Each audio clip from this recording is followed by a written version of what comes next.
Perhaps we need some outside universal threat to make us recognize this common bound. I occasionally think how quickly our differences worldwide would vanish if we were facing an alien threat from outside this world.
Good evening and welcome to the Tuesday night edition of Spaced Out Radio tonight. My name is Dave Scott. We greatly appreciate you joining us as we got a great show for you. Roderick Martin from his YouTube channel, Roderick Martin. You can check it on out. We're going to talk shapeshifters, reptilians, aliens tonight. It's going to be a fantastic show. But first, let us say hello to each and every one of you, including T-Bone in the gold medal position, Paramarv with a silver, Amy Allo with a bronze medal tonight. Kitty Cattywhack, how are you tonight?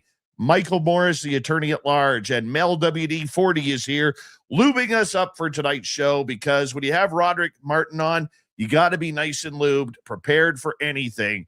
Don't forget to give yourself a little shot, Mel, as well, if you don't mind.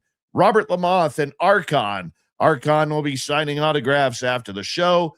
Line up to the left of the studio, if you don't mind. To the left of the studio. Stephanie Kenny Blankenship, Necessary Dialogue. Hooking Good Creations by Tina.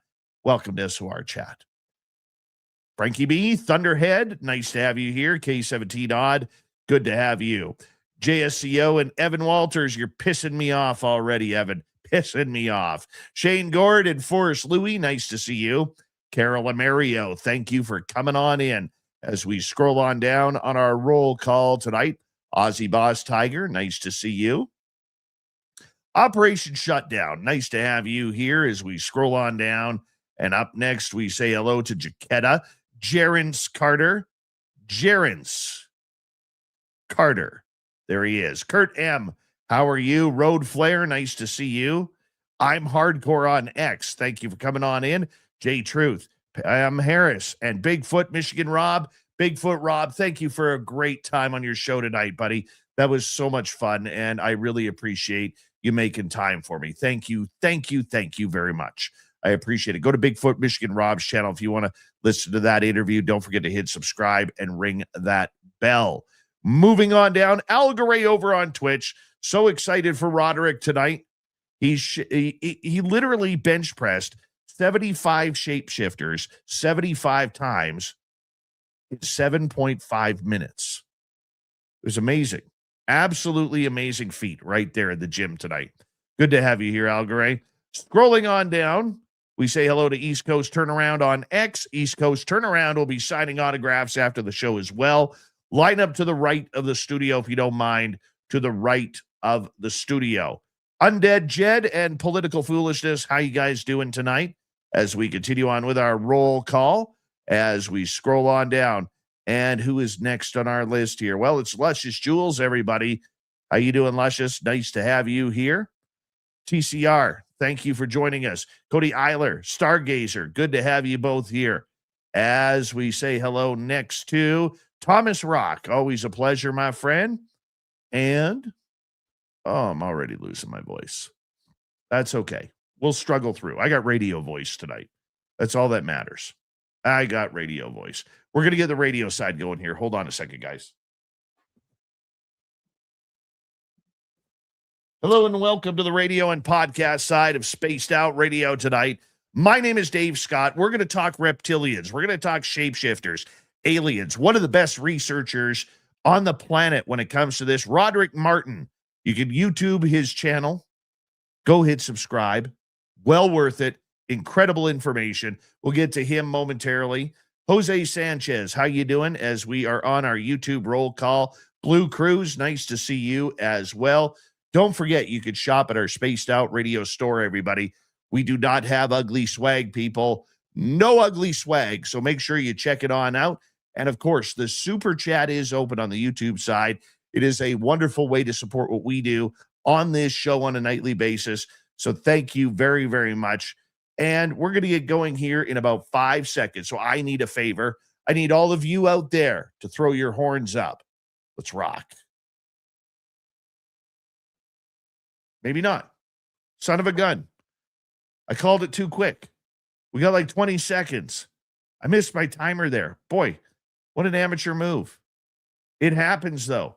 I'm just so excited to get this show going. Paramarv, how you doing, buddy? Nice to see you. And we got now, officially, we have 5 seconds.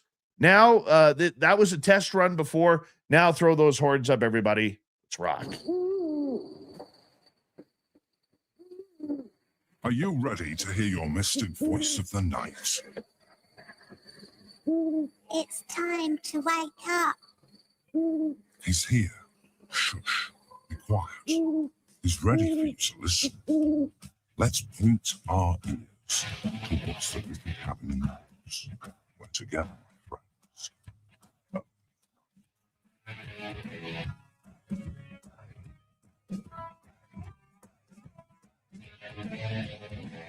It's time for Spaced Out Radio with Dave Scott.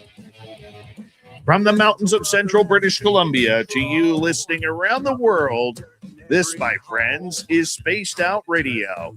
I am your host, Dave Scott, sitting in the captain's chair of SOR headquarters. We welcome you to tonight's show on our terrestrial affiliates around North America, digitally on every major podcast network. Our website, spacedoutradio.com. We have a plethora of features for you. Rock out to Bumblefoot. Read the news wire. Check out our swag as well. You can follow us on X at Spaced Out Radio, Instagram at Spaced Out Radio Show, and on Patreon in the Space Travelers Club. Tonight's show is brought to you by Caribou Con. Head on over to cariboucon.com. Get your tickets for British Columbia's only paranormal event, September 18th through 20th. We are getting deep into the alien conspiracy tonight. Roderick Martin, YouTuber, influencer, writer, author, researcher. The man wears many hats, as well as a fantastic beard. We are going to get to him momentarily to talk about these strange topics that we all love to hear about. Then in hour number 3, Swamp Dweller will join us with a spooky story. Robin Haynes will join us after that for the Crypted Q&A. So let's get right to it. Roderick Martin is one of the most respected UFO researchers, authors, and investigators, known for his deep dives into the unexplained and his connections to some of the most intriguing cases of modern ufology. With years of study into alien contact, government secrecy, and ET encounters, Roderick has built a reputation for blending historical research with firsthand accounts from experiencers. His work often explores the hidden layers of the UFO phenomena, the tinfoil conspiracy behind them, and including alleged shape-shifting entities, underground bases, and the ongoing mystery of non-human intelligence interacting with humanity. Now, Roderick has an extremely popular radio show, make that YouTube show on YouTube. Roderick Martin is the channel. It is one that I highly suggest you hit subscribe, you ring that bell. Let's bring him on in. It's been a while since we've had him on Spaced Out. There we go. What's going on, my man? There you are. How you been, my friend? Well, before I answer that question, I want to correct or add to the 75 reptilian lifting, because it took me 75 minutes to do it. And then it took 75 months to put all of those together. And it took 75 years for them reptilians to get here. And it was 75 people that they shapeshifted out of. How about that? 75. Isn't it amazing how numbers just seem to come together? It just come together, right? And it just makes sense, the number, because they use 33 on everything. Why not we use 75 tonight, right? And 75 is 11, and 11 is the master number. No, that's 12, so I'm off. So, well, 12, then 1 and 2 is 3. I don't know, whatever. Whatever works. Whatever works. One thing that I love about your research is you're not afraid to deep dive into these very weird, strange subjects. You started out much like many of us have, myself included, where you've experienced some things, you wanted to get to the bottom of it, but we both decided at some time to jump down the rabbit hole and see where this went. You went one direction, I've gone a little bit different direction, but we're still falling down this rabbit hole from Alice in Wonderland. And your path, though, has taken you into some very weird, strange topics, Roderick. Yep. It really has. And first of all, yeah, you and I, we share that brotherhood, even though the paths are different, but they're still going down. It's like a highway with 2 lanes. We're still going to the same destination. You just over there in lane 1, lane 2, and you get to wave to the Bigfoot over there. I get to wave sometime to the reptilians and aliens on my window. But either way, we're heading the same direction, my friend. When you take that path, or when you decided to take that path, why did you do it? Why did you feel the need in your life as a middle-aged man, much like I am, good looking, much like I am, great beard, much like I have? Why did you decide that you needed to go and take this opportunity in your life to explore this?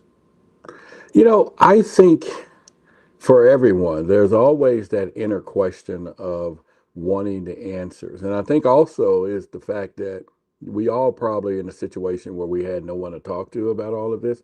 Even when I was married, and you would think that's your most sacred place to have these conversations. But, due to religion and a lot of things, it was just not going to be no pillow talk talking about aliens. And so, and after already having the experience at 12 or 11 years old, seeing one here in Dallas, kind of up above, and not realizing the significance of that particular moment, then, Clubhouse, the audio app came out at the time, and I was like, okay, let me just start this audio app because at that time you can start your own little rooms. And I was like, maybe I can get 10 people, just 10.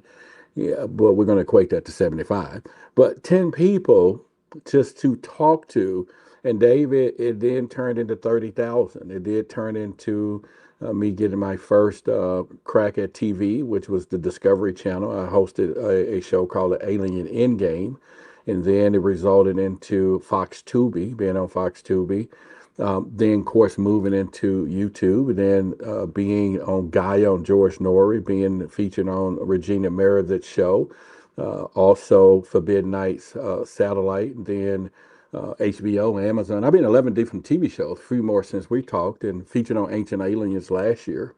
And so it's just been a whirlwind, and then now having a best-selling book out, seeking truth, right? I think that's where it all goes from all of us. So, but I think if we begin to dismantle that we're not crazy, and that there are others like us, then you'll be able to pursue it better. And that goes for anyone in the audience watching now, that no matter where you are, if you want to start talking about it, start talking about it.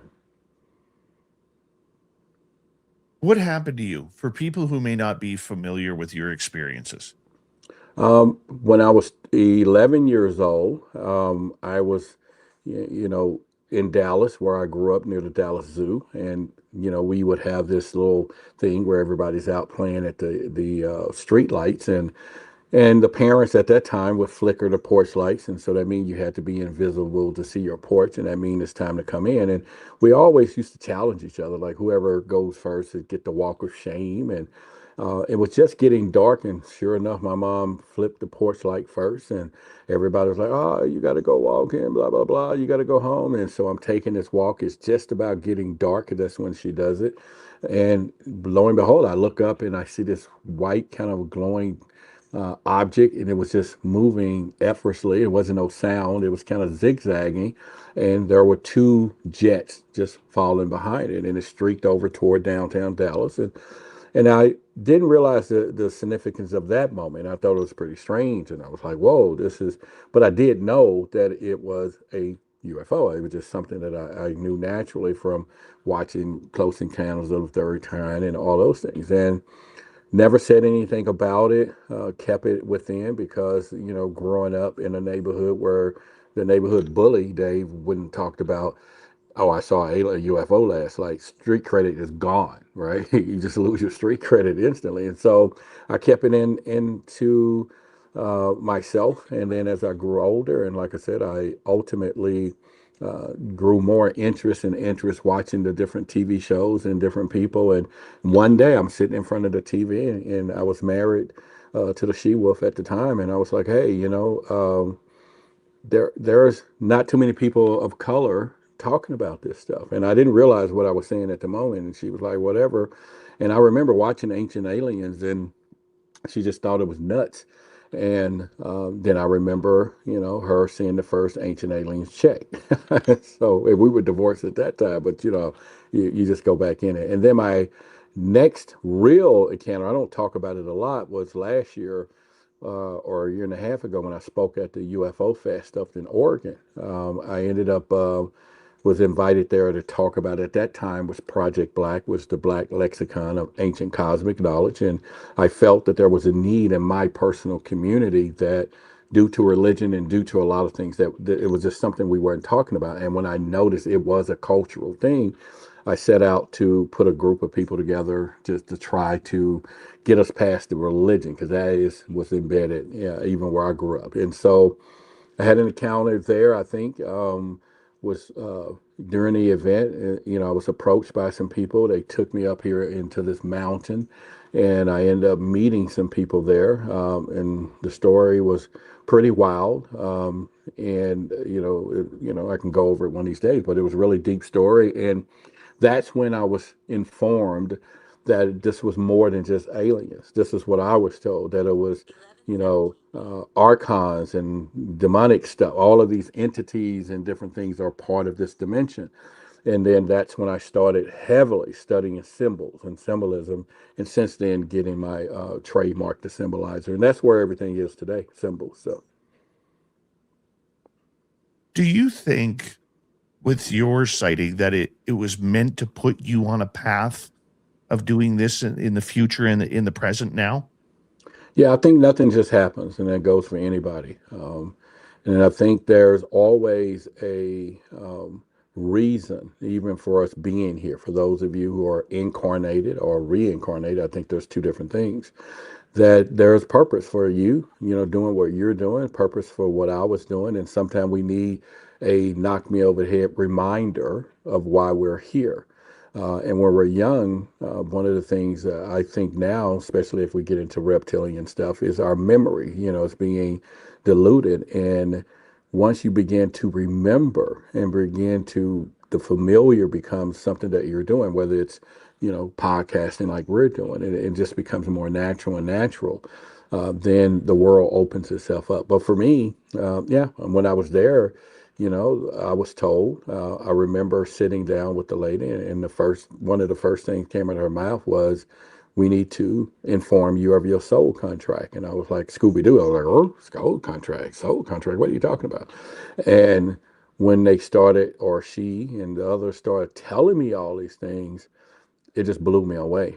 Where I began at a time of hearing a lot of other people's story, and I've already believed what people have, I've always have. But to hear it in raw form, to understand it, it just bridged the gap. And ever since then, I just go all in. So, How much do you enjoy what you do? Because a lot of people get creeped out about this, Roderick, yet you are very stoic.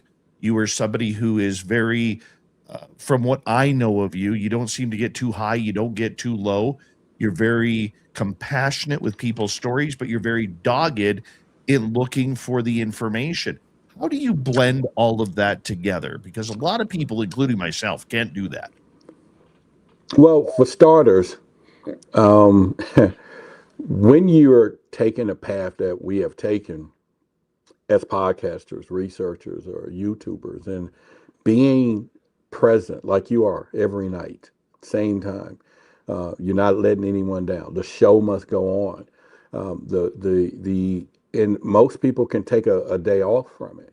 And so when the accountability of others came in, and we all watched Star Trek, so when the need of the many outweighed the need of the few, what Spock said to Kirk when he said, "Hey, don't open this thing up," then we adapt the point that this is our responsibility, because it's not just everyone, it's that one person that need a place to tell their story.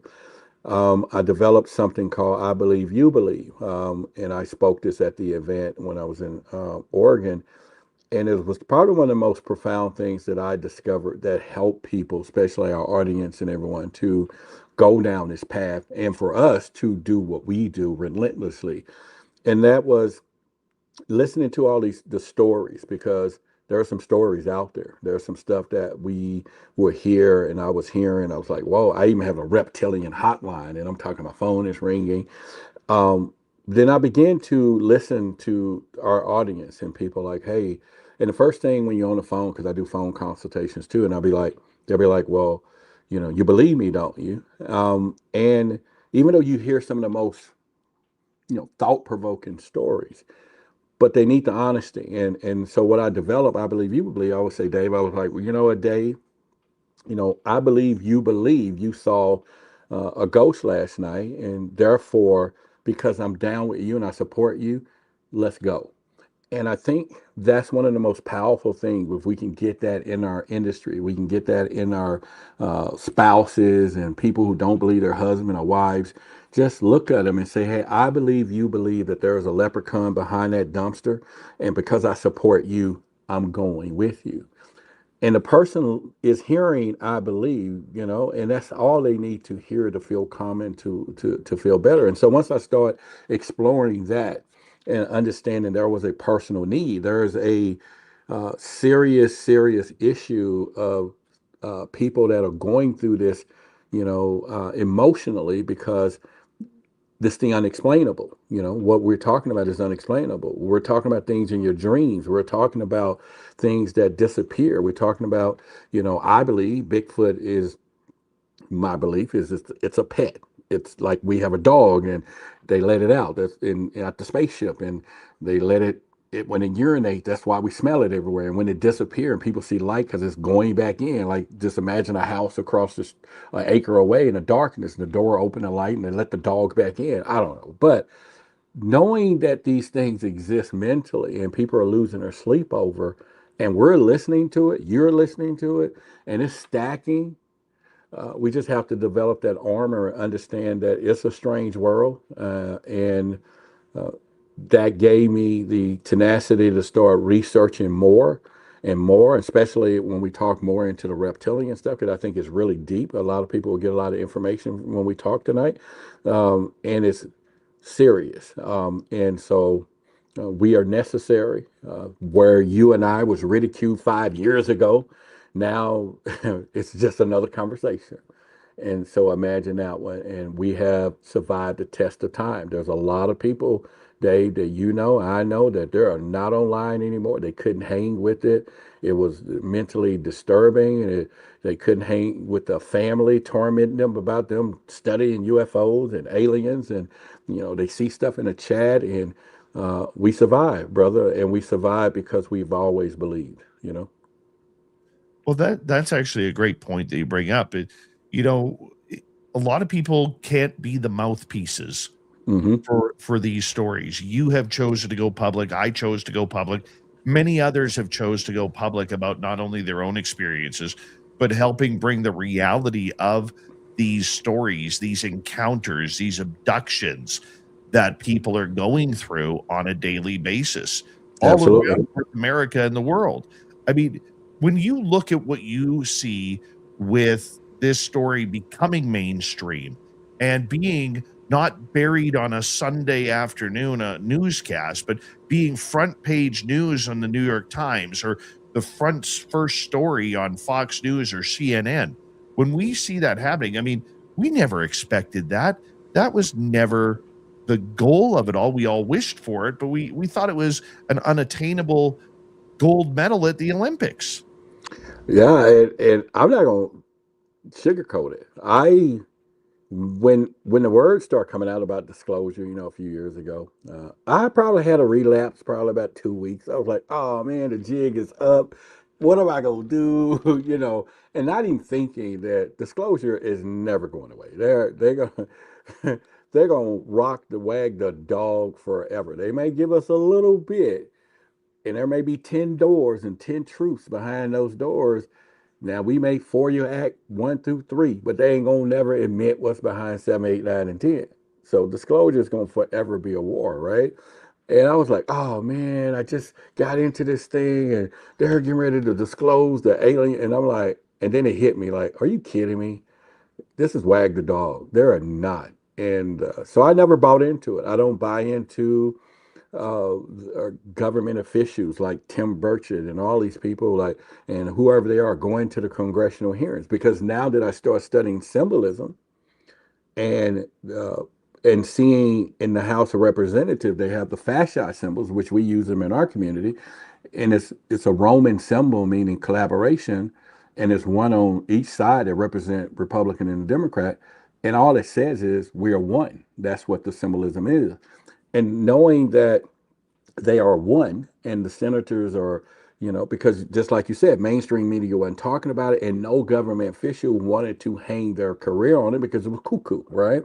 But now that it's trending, some of them have said, okay, we need to be known for something to stay relevant. So now they got people chasing, thinking they're gonna, and all they got to do is pull any one of them in the back like they do and say, shut the F up because this is national security. And they took an oath. You think that, and then they walk back out. Well, the American people get to know what we know and see what I see. It's like, come on, guys, they're on the same team. they represent the flag, the United States Corporation. And so, but so many people get tied up in it, and the only truth comes out between people like you and me and our audience, and people sending us stuff, people sharing the real experiences with us, right? That's where the truth is. Are you more that we are not going to get disclosure, but more so confirmation that there is something going on and that's about as far as it's going to go?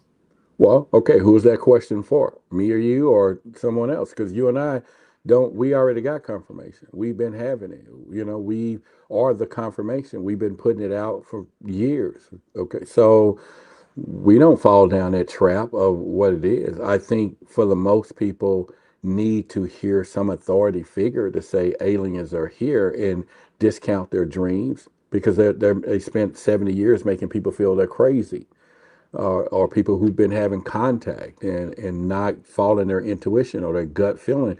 So it's not that I'm against disclosure. I'm against the method of disclosure or how they're trying to do it. And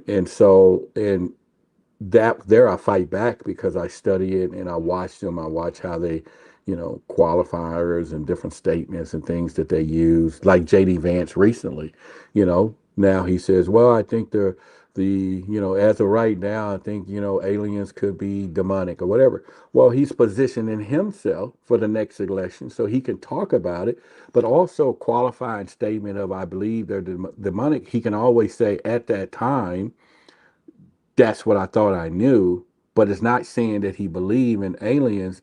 It's a trick, right? And he's not saying I'm going to disclose it either because all of them ran on the same stuff. So it's like, so the truth is going to come back from a conversation that I had with Robert Salas, the Minuteman. You remember him? Yes. And I remember in private, he told me, he says, Roderick, and I've took that, this is where I went in this direction. He says, we have to start trusting the witnesses. He said, if you can start trusting the witnesses, then you're going to make some headway. And that's what I did. And I will attribute it to him from the book that's written here, 500 pages or stuff. Hold that thought, Roderick. We're going to go to break here at the bottom of the hour. YouTuber, researcher, author, Roderick Martin with us. Disclosure, reptilians, aliens, coming up next.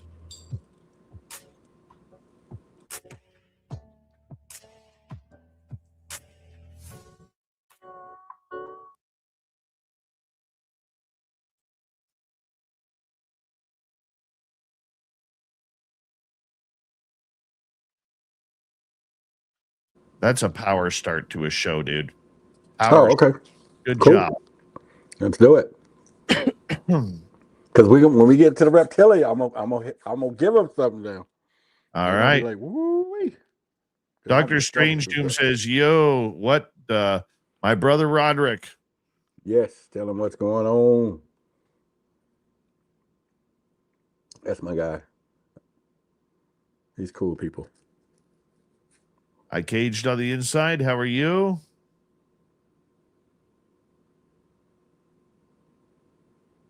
All right. For my audience, there will be no show tomorrow night or Thursday. I have to drive out of town for some of my training for my daytime job that I do. And so I will be visiting beautiful Kelowna, British Columbia over the next day and a half. It is gorgeous. British Columbia, huh? Okay. Yeah, it's about a 4-hour drive for me. Oh, really? Yeah. Wow, I didn't know. Just got to go down, just drive south, and then hang a left. That's it. Drive south and hang a left. But that driving south of you is north for us, though? No, because you're in Canada, right? Okay. Yeah, well, I'm in British Columbia, too. Okay. So...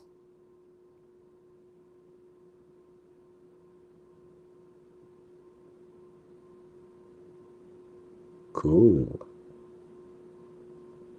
Yes, I'll be back live on Friday night. What does Dave do for a living in the real world? Dave's a radio broadcaster with a daytime job. Deborah Rooney, how are you? The Sacramento treat right there.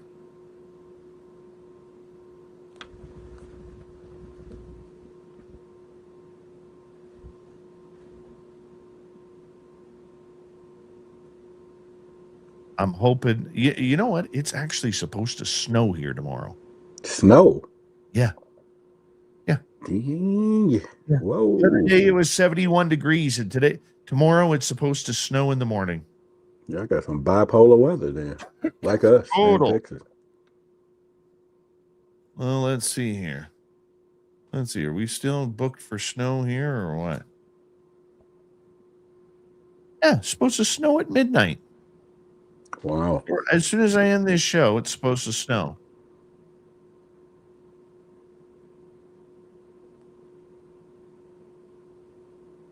How long is it supposed to snow for? So your time, it's 11:30 here. What time is it there? 9:30. Oh, okay. Yeah. How the hell does it snow? It's freaking mid-April. Yeah, I guess so. It's going down to 0. -1, -2 Celsius. All right. It'll be sunny by the time I hit the road. Scattered flurries, they call it, at 1 o'clock in the morning.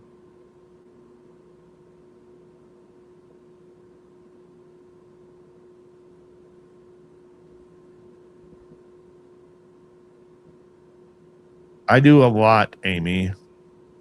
I do a lot. I run the music. I run the Haunted 108. I do this show, and I have my daytime job, which will keep me busy. And I'm a father. I'm a grandfather. And I like Taco Bell. he doing? Changing hats? Gonna get a hat change here. Is this a wardrobe change for Roderick here?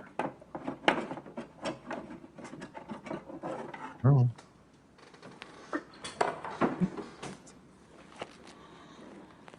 Here, I thought you were gonna make a wardrobe change. No, I was trying to reach for my thing that I made with my little 3D printer. I'll show you later in the show. A bunch of stuff actually, but yeah.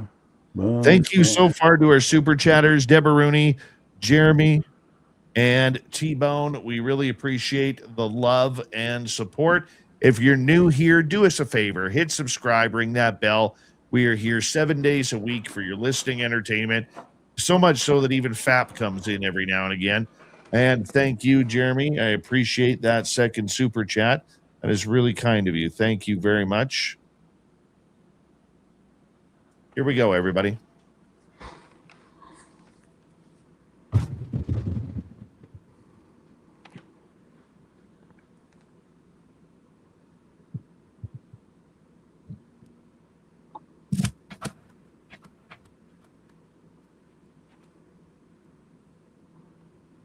We are into the second half hour of Spaced Out Radio. My name is Dave Scott. Roderick Martin is our guest. We're talking aliens and shapeshifters. We're going to kick it off right now. Roderick will be here momentarily, but first, we want to remind you that if you've missed portions of this show or others, you can always check out our free archives on YouTube or any major podcast network. Our website, spacedoutradio.com. We have a plethora of features for you. Rock out to Bumblefoot, read the news wire, check out our swag as well. You can follow us on X at Spaced Out Radio, Instagram at Spaced Out Radio Show, and on Patreon in the Space Travelers Club. Here he is. He is an award-winning author, best-selling author, researcher, experiencer, very successful YouTuber. Roderick Martin is here tonight to talk reptilians, aliens, shapeshifters. Roderick, appreciate you taking the time for our audience tonight. Man, I appreciate, just you and our friendship over the years, and this is just a conversation.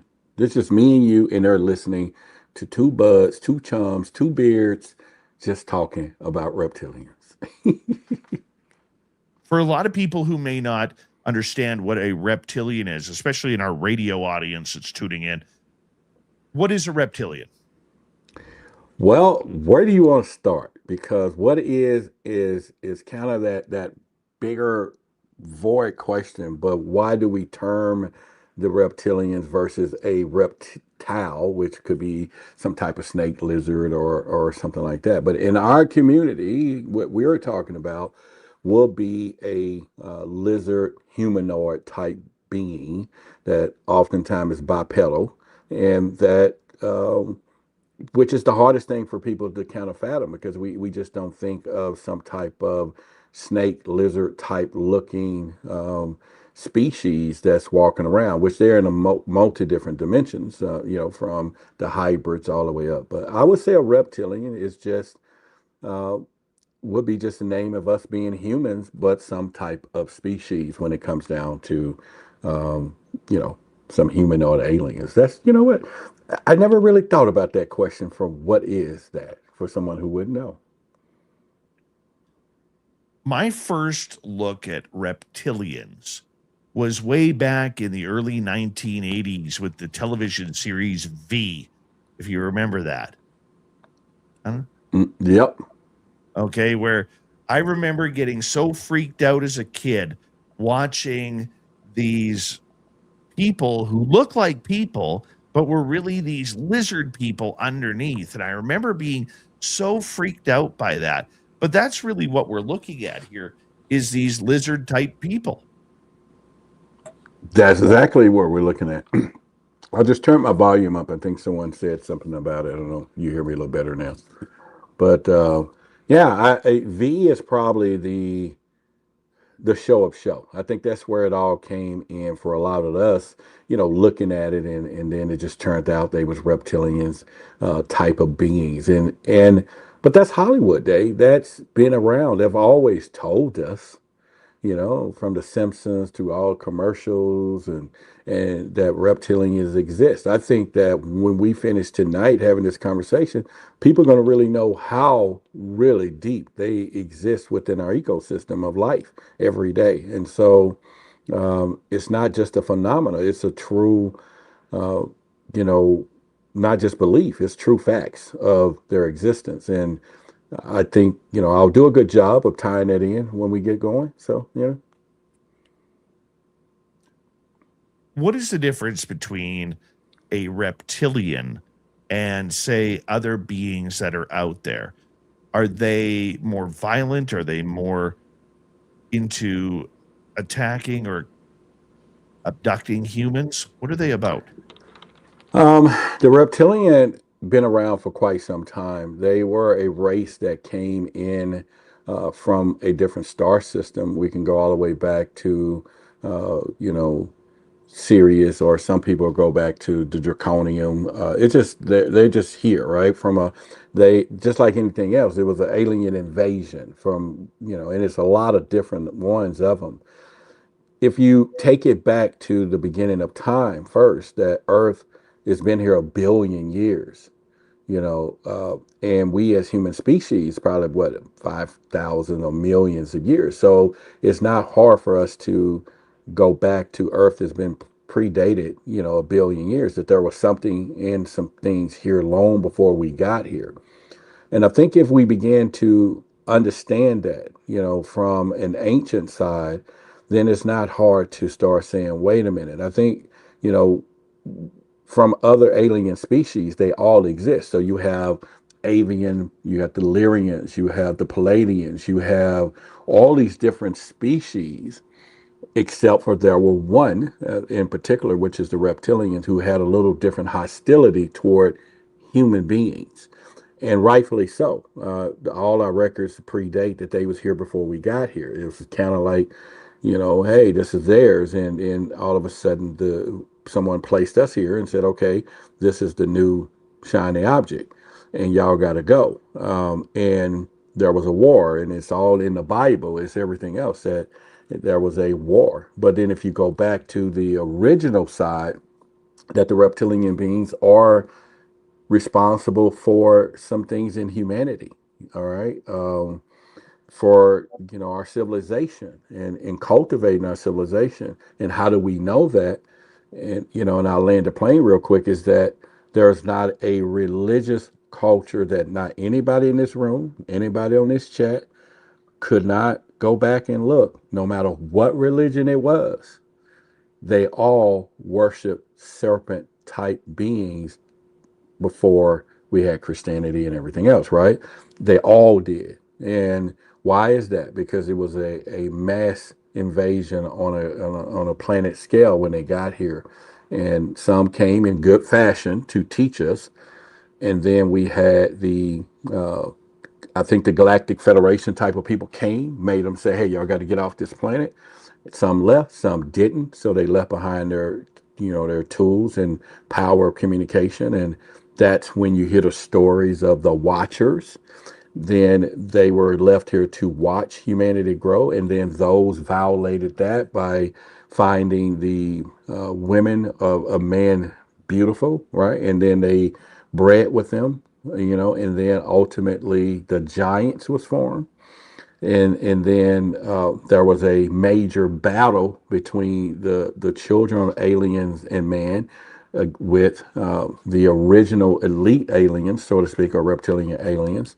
And then it all came into where we are today with shapeshifters. So, yeah. How dangerous are shapeshifters?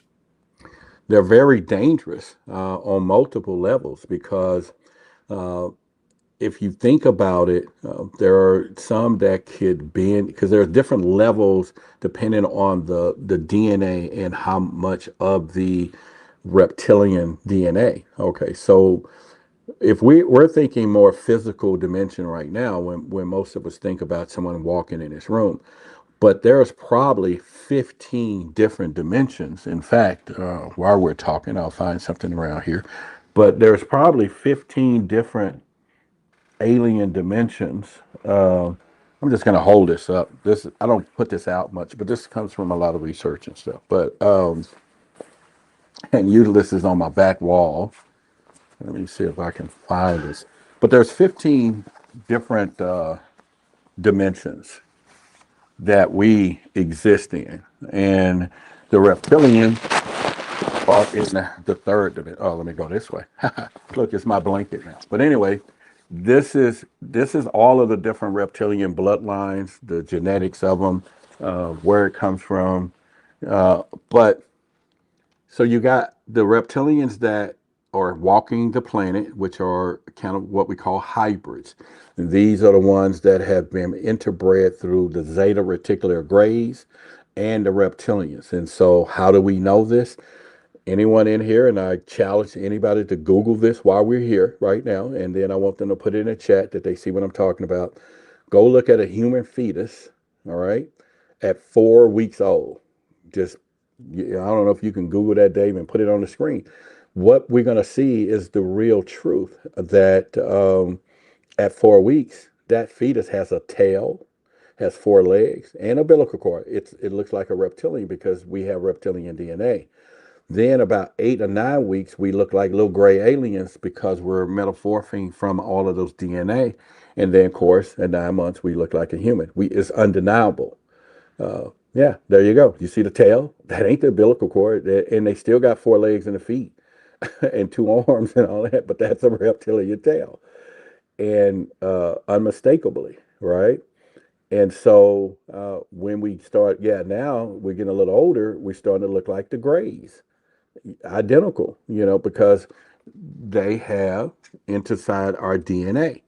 And scientists know this. They know it. We got reptilian DNA. We have, most of all our medication, especially the weight loss stuff, is built on reptilian saliva. Everything is built. But it's hard for us to go there. But they know that our DNA has been sliced for quite some time. So you have those particular hybrids. Then you have the dimensional beings. And these are the ones that are in more of a higher dimension that really gets into our mind. They use the holographic things that David Icke talks about, where they can be in front of us, but they're just shaping our reality of vision because they're using a higher technology. Because you got to remember, once they start hybriding themselves into humans, then they lose a lot of that. Then you have the royal bloodlines, which we know that they are reptilians. I did a story recently on a discovery in 2006 that they found in Africa, the oldest place of religion, period. They found it in Africa, and they've dated 70,000 years old, and it's in Botswana, and it's Python Mountain, because in there it was a cave, and it had a big snake and a big snake head, and they found a chamber in the back, which people can Google it right now. See, it's a peer review, it's scientific, and they found a hidden chamber, Dave, that was where the shamans would go and speak from the serpent mouth. So obviously it had to have been a reptilian too. And that was our first civilization hearing, I'm just saying it, it's not God, but the voice of God, because we were easily manipulated. You can think about it. They got here and we see them coming down. I mean, you and I right now could get dropped off on an island, and and if it's a bunch of whatever and they never seen us before, they're like, oh, Dave and Rod is God, look at them. And they're gonna come to us and say, you can have all your women and all of our money, and be like, a sacrifice like that? Really? Yeah, I mean, I created you. I'm just using that as humor, but you get what I'm saying. That's what they did, because we were like, oh yeah, they came from the sky, they must be gods. And so back to Snake Mountain, go forward today and go over to the Vatican, they speak out of the serpent mouth too. The Pope speaks out of the serpent mouth, just like it started 70,000 years ago. And we don't even have to get into the religion. So I'm just moving around a little bit, but there's a lot of stuff there. So Where do the reptilians come from? Are they interdimensional? Are they from outside in the stars? How did they get here? they're from outside in the stars, But because they've been around longer than us, they have their technology have gotten them to become interdimensional, as where we are heading to as a species on down the road. We're just growing a little fast than everybody else too. So to make no mistake about it, our dimension, our 3D dimension is the prize. There's from entities to everyone else, they want this experience because we were giving not only free will, but love and empathy and all these things, because a lot of these species, or the reptilians for sure, didn't have it. And so if you go back when they got here, this was more of a water planet, Earth was, and people can go look it up historically. And therefore, it wasn't fit for mammal or mammalian type life like we are. It was more for the reptilian. And then, of course, you have dinosaurs. All of these things were here walking the earth until someone said, okay, we're going to replace with the humans. So then they brought in the moon, because I found that in some real deep research. I have hundreds and hundreds of books on. I got some books that you can't even find anywhere that goes into our history as humans in a reptilian species. So that moon came in, which was parked here, which was to give us cycles of weather and when it's to bring up that temperature, which drove them underground. And that's where the real stuff comes. And so they start figuring out, how do we get back up in here? And they always was in. So we have reptilians in our minds. We have them shape-shifting into bodies. And then we have hybrids that walk among us. So it's a lot of different levels. No kidding. Mm-hmm. No kidding. And just like Julie says, yeah, they are jealous of human creativity. That's why they despise of us. We are some incredible beings. Humans are. Getting back to the shapeshifters, though, it's not just aliens and reptilians that have shapeshifted. Mm-hmm. If we take the mystery of the werewolf, they're shapeshifters. Many other cryptid creatures are considered shapeshifters. Yep. Bigfoot's been accused of being a shapeshifter. Paranormally speaking, we see a lot of ghosts and spirits that allegedly can shapeshift. Shapeshifting is a part of everything. How do we define then how all of these different legends and creatures can shapeshift? Well, we're only thinking in a more of a 3D mindset. There's 15 different dimensions. These creatures have risen to, because this is why when you hear all the people in our community, especially the conscious community, talk about ascension, you have to ascend, raise your vibration. And it is true. We want to raise our vibration. So some of them are operating, except for the reptilians, on a lower vibration. But so any species, so let's go back for a minute. We know that years ago there was bipedal dolphins, there was bipedal all types of species on this planet before humans got here, or this Neanderthal, or this type of human, right? That was kind of interbred. So where did they go? This is why people, seriously, you got friends, you look at them, they look like a bird. Like, man, you look just like a bird, or whatever, because there's different, that line didn't go anywhere. It evolved into, and if they wanted to walk around here, then they have to kind of look like us. And then people be like, what do aliens look like? And I go, what if we look like them? Now, should I open the Bible and say, okay, let's make man in our image and the likenesses of ourselves, meaning man was already here. Someone else, a group of them said, let's make them look like us. So that's how they walk among us, right? And so I say the reptilians, along with the Bigfoot, along with the Palladians, along with all of these other aliens, have a different frequency or a different technology that vibrate out of our spectrum of light. With our own eyesight that we have, and that it's difficult for us to see them walking among us, so to speak, and so they can shapeshift. And when they want to think about the human body being some energetic body, which we are, then they have found a way to take that bodysuit and then project in our minds something that we see right in front of us, because it's all mental. So our government work on that now, holographic thing. We see AI, we see all of this stuff. So we can't deny that it's not possible to fool our minds. Well, I mean, cloaking technology they've been working on for a Yeah. while. What's the difference between a shapeshifter then and, say, cloaking technology? Could it be built from the same type of phenomena? Yeah. And we think about not just cloaking technology. Think about the chameleon. The chameleon is a species, is a reptile species that can walk right in front of you, and then all of a sudden it can blend in with the same color as your wall instantly. In essence, it can hide in plain sight by shape shifting, or like you said, some type of technology.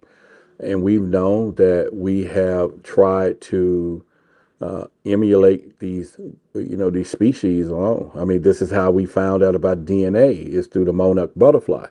When scientists start putting them all around the world, and when they start having babies, they start coming up missing, and they couldn't figure out where they was going until somehow they figure out that they was going back to where they was born. And it was like, well, how would a baby know where to go that never been? And then they realized the power of DNA. And this is why in the movies, Godzilla and all of it's the monarch. They talk about genetic. They use the symbolism of that. So it is possible that, yeah, they have a technology to shapeshift. Now, when we go into the Epstein's files, they talk about the blood, the different things, and then you go into vampirism and start looking at those methodical stories. They all still date back to the dragon, to the reptilian, because they've been around significantly, and and so it's something in our blood. It's things that they know that we don't try to comprehend, that allow them to mislead us right in our own faces. We have about 3 minutes to go before we have to go to break at the top of the hour. Roderick Martin is our guest tonight. Alien species, reptilians, shapeshifters. We are talking about it here. Roderick, when people are abducted and they have these crazy experiences with reptilians or mantid beings or andromedans or humanoids or the Nordics or the Greys, all the experiences seem to be the same yet different at the same time. Some people have great experiences, while others get a mixture of the good, bad, and ugly, and some just get the plain old ugly. How do we know why this is happening? Have we got any clues whatsoever? Yeah, for starters, we all, if you go back to the whole thing of source, God and source, all of us are connected to one source, like one. We were, created. We had to be, and so we have our conscious, the subconscious, and collective unconscious. And the collective unconscious is where symbols and all that live. Is where you can dream about something and I can dream about something, and we're in two different countries and it's the same thing, and we wonder why, because we're connected. And when people are abducted, and if they start looking, I think over time, it's either genetic, family bloodline, because whatever it is, it's a DNA thing. Some bloodlines have been created for surveillance of, maybe their grandmother's been, abducted, and there was some kind of experiment that these aliens did on them, and they know DNA is the thing. So it's now into the grandkids. So they come back and get the grandkids to kind of see how the DNA is operating. So all of this, nothing is unintentional, that's for sure. And there's bad experiences, and then there's good experiences, because some people are subject to different type of an experiment that these aliens are doing. Some, they want some organs, or maybe they are trying to figure out how this evolution of this DNA strand that I put in this particular bloodline of family, because they're all connected, and people start looking, it's coming back that way. And this is why the dragons and the vampire myth is bite the blood, and then they can see the memory of all of everything. Is that not DNA based? Is that not something? And we're starting to know that folklore is connected to reptilian stuff. So, man, this stuff is weird, but it's real, and it's as real as it can get. I don't really like being taken. I've figured that out a while ago. It's just, it's not my forte. It happens. Don't like it, but it just seems to continue on sometimes. Roderick, we're going to get you to hold on here as we only have about 20 seconds before we need to go to break. And the one thing that I encourage all of our listeners to do is go on Amazon, check out Roderick Martin's book. All right. Check out his YouTube channel, Roderick Martin. Yeah. Make sure you do it. Make sure you hit subscribe. Real research for real instances and curiosities that are going on. It's more than just science fiction in Roderick's world. This is Yes, it is. Yeah.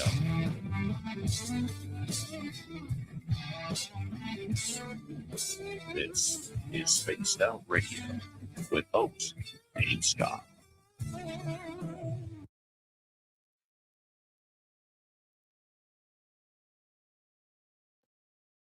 All right, Roderick, we got about 5.5 minutes. I'm just going to play a commercial here, and we'll be right back, okay? All right, I'm going to go use the restroom. All right.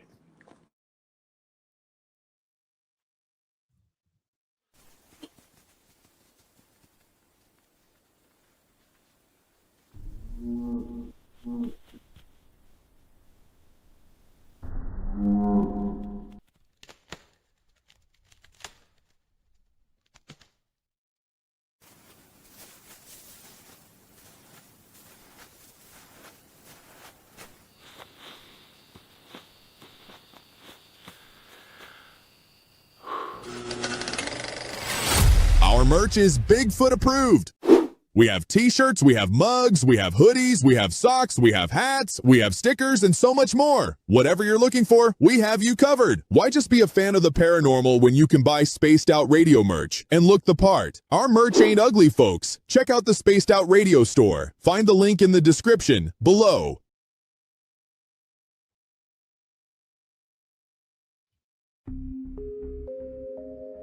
Lurking within the forested region of the 108-mile ranch, where the worlds of the normal and paranormal collide. CaribouCon is waiting for you, bringing together a panel of renowned experts in the paranormal, cryptid research, and UFO phenomena fields. Get ready for a spine-tingling weekend in the heart of British Columbia. Enjoy fascinating discussions, presentations, tours of local haunted areas, and skywatching. Learn from investigators, authors, and enthusiasts who explore everything from ghost hunting techniques to sightings of Sasquatch and beyond. Whether you're a seasoned paranormal researcher or just love a good spooky story, this is your chance to connect with fellow enthusiasts in one of BC's most mysterious areas. Tickets are on sale now. Grab yours before they're gone. Visit cariboucon.com for details, tickets, and updates. Are you ready to dive into the weird and wonderful world of cryptids, cartoons, and chaos? Meet Dirty Filth, Spaced Out Radio's resident cartoonist and master of the mysterious. Every Saturday at 2 p.m. Pacific, join him live on the Spaced Out Radio YouTube channel for Cryptid Cartoons with Dirty Filth, a hilarious hour where he sketches bizarre beasts, shares mind-bending stories, and battles his mischievous cats. Whether you're a UFO enthusiast, paranormal fan, or just love quirky art, Dirty Filth filters the universe through his unique lens, creating cartoons that capture the strange, dark, and supernatural. Follow Dirty Filth on X at Filth1 or Facebook at Dear Filth for more filthy fun. Find his link in the description below.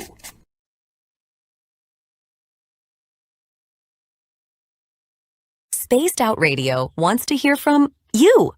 We love our community, and your voice truly matters. Drop a comment after every show and let us know what you thought. Agree with our guests? Tell us why. Disagree? We want to hear that too. We read every single comment. Jump into the live chat during the broadcast and be part of the conversation in real time. Got a killer topic idea? Your suggestions help shape the show. And if you want to take it even further, join our Patreon for bonus content and direct feedback opportunities with Dave and the team. This is your show as much as it is ours. Whether you're a longtime listener or brand new, we want your thoughts, your questions, and your ideas. And let's keep building this incredible community together. Spaced Out Radio, where the conversation never ends. What are you waiting for? We're listening.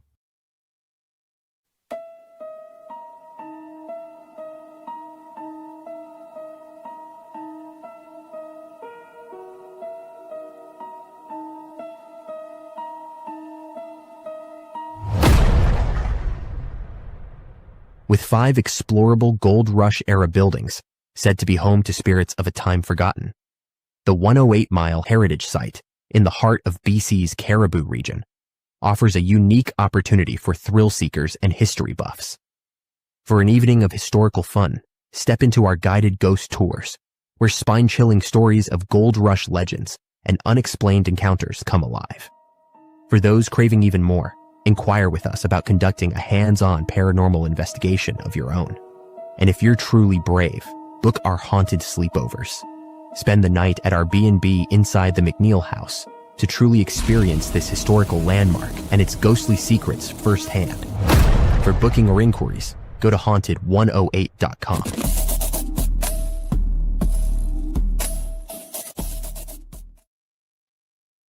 How spooky is that stuff? Thank you tonight to Jeremy, Deborah Rooney, Jeremy again, and T-Bone for the great super chats. It's a wonderful way to support what we do on this show on a nightly basis. So thank you very, very much. Eva, how are you tonight? Nice to see you. Hi, Sandra. Hi, Sandra. Hi, Sandra. Nice to see you. And Sandra, I'll be on Vancouver Island in a month, May 22nd to 24th. I'll be speaking at a Bigfoot conference in Courtney, Comox, so make sure you get there. That'd be kind of cool. Here we go, everybody.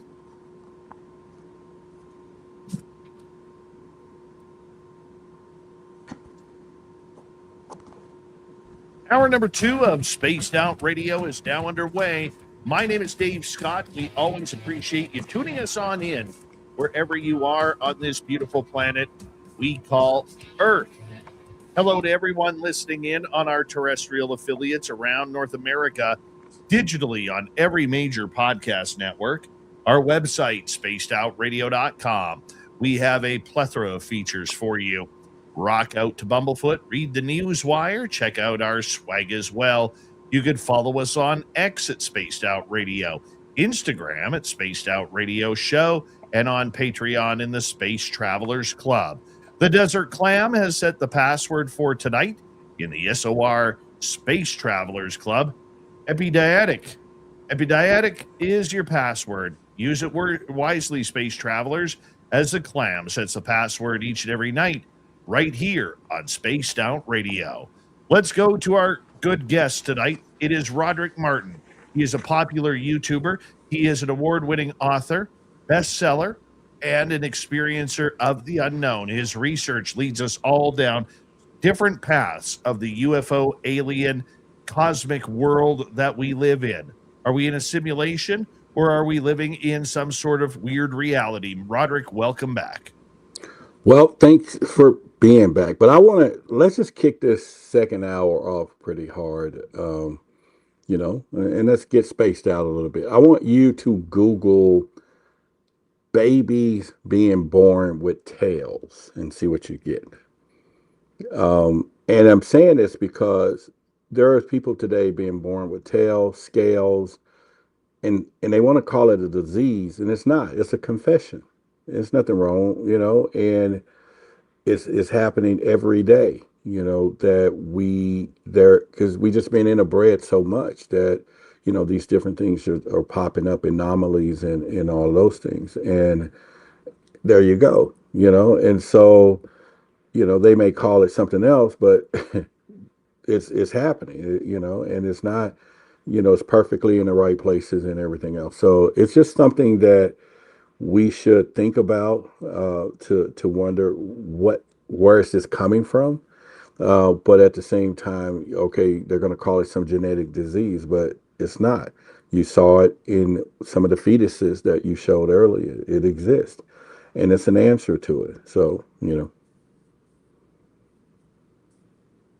So you think we all have some sort of reptilian bloodline? we all do.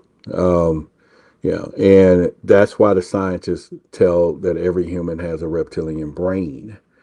They mixed our DNA long time ago, and that means that we also carry this power. So if you start thinking about the conscious community, why do they tell people to activate your kundalini and all this serpent type stuff? Because they know that there was ancient wisdom that came from it. Even when they think about the Anunnakis and all these things, there were some reptilian stuff there. In the Bible, it said they had scaly skin, shiny, scaly skin. It's all there. We just kind of have cognitive dissonance, and especially in the religion side, we want to disconnect from it. But you go back to the Merovingians, you go back to all of the bloodline, the 13 families, which gets all the way back into what's happening today, why our government, they believe that it's 80% reptilian people running our government. Nancy Pelosi, she said it. I don't know if you can play a video here, but if you Google on YouTube, Nancy Pelosi reptilian, play that 30-second clip. That wasn't no mistake of her saying that we are a reptilian race, and all of that, but they are there. So that's where the shapeshifters come in.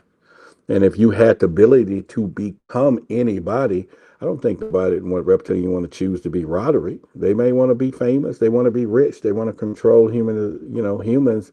And then we start looking into the Epstein files. It tied all into the DNA. It tied into all these blood rituals and things that goes back. And I think people should really begin to connect these dots, that there is a species that is operating today, that are right in front of us, that is taking advantage of the humans, and they've been here, and they're going to stay here until something else. Well, supposedly there is a return happening now, that there is a war happening now. That's why we're getting some disclosure, because there is a fight. So you believe that a lot of the world's politicians are some sort of reptilian overlords hungry for power? I wouldn't use the word overlords, because there are only a few that are the wing kind, or what we call because you have the draconians, you have there's different species of reptilians, but they are, the shape-shifting kind, or the ones that are in our high rank positions. If you go to all of our presidents, no matter who they are, except the exception of one or two, trace all their bloodlines back, they all related, and then it goes all the way back to these, ancient bloodlines that goes all the way back to, reptilian stuff, and again, it's in our faces, right? Everywhere. It's, artifacts. It's, think about right now, everybody in this audience, if a light bulb falls in the house and hit everybody in the head and draw blood, then you go outside, you're looking for help, you see McDonald's, then you see a snake with two wings. Unequivocally, you going in there because it means healings and help. And serpent, it's a serpent, right? It's right there in our faces. So the symbolism is there, the meaning is there, but somehow it's been inverted for us to not look at it. A lot of people will say, why is this happening? How is this happening? How do I even believe this is happening? Where do we find the evidence to all of this? If they want to go biblical, here's 4 books that was written by Dario Thomas, I'm sorry, and this is the Reptilian Bible 1, 2, 3, 4 version. It's going to give you a lot of biblical scriptures that refer to, serpent.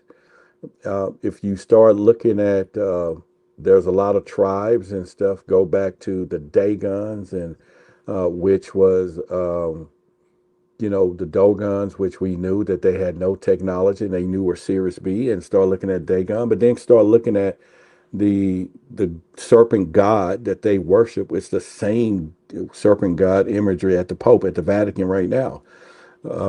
If we start connecting historic dots, there's a tribe, I think in, let me see if I even have it, the Nomoli. If you Google, I think it's Nomoli tribe, Nomoli. Right to this day, they have found all of the artifacts and that this tribe made eons ago, and they all show like a lizard, like a being with a lizard attached to the back. Is how even David Eichmann talks about how they control us like puppets, and we talk about the vril. The vril is, and there was a movie that was out on, I forget, Hulu or whatever, and it was called something, but where this little thing gets in the eye and then it took over, it formed into this virus. You start looking at all these celebrities that have the black eye.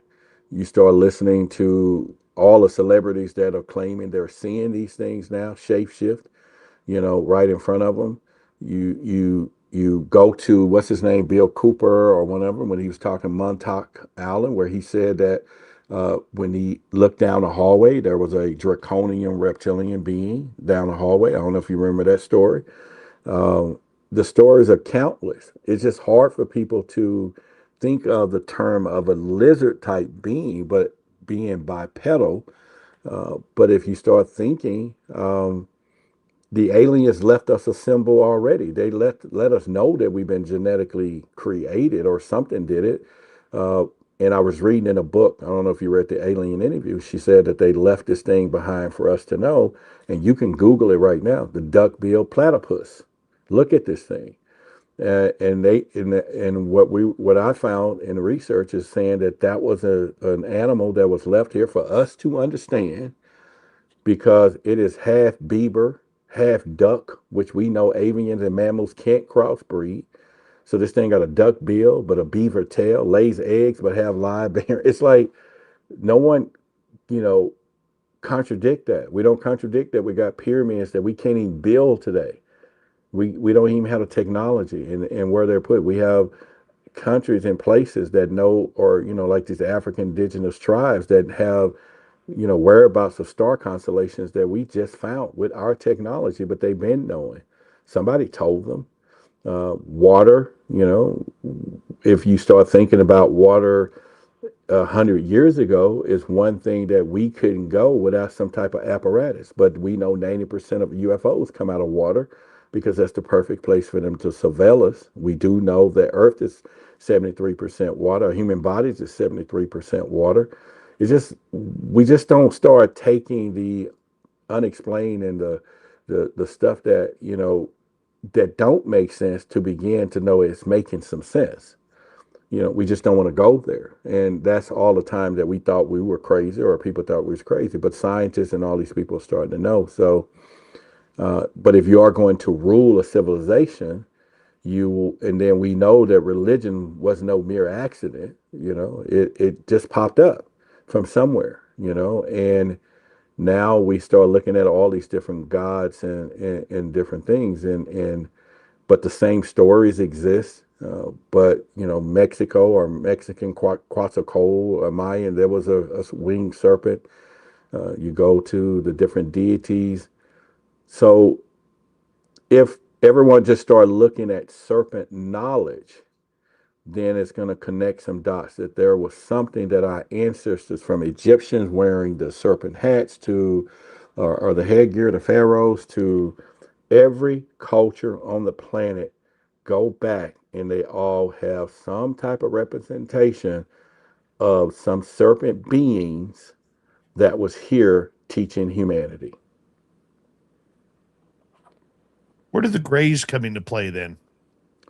The Greys come into play as part teaming. The Greys are the ones who are doing most of the abductions for the reptilians, because at some point it's always been said that they were kind of like two parts, whether it was a mechanical kind of a biological suit, or they were designed. So just speaking of that, when I started doing some research, I made this on my, let me see if it gets There we go. I made this in my 3D printer to represent the Greys and the reptilians tampered with our DNA. so, and so when you start thinking about the Greys, especially the Zeta Reticulars, they work with the reptilians. The Zeta Reticulars and both the reptilians somehow over the years and years and years became sterile. They couldn't reproduce. So, and the same story exists, so they needed to get into the human biology. And so that's why we look like Greys at some point in our digestation period of babies. We first start out the reptilian, then we morph into this Grey. If you look it up again at 8 weeks, maybe, or 10 weeks, every human looks like a gray alien with the big, it's just identical.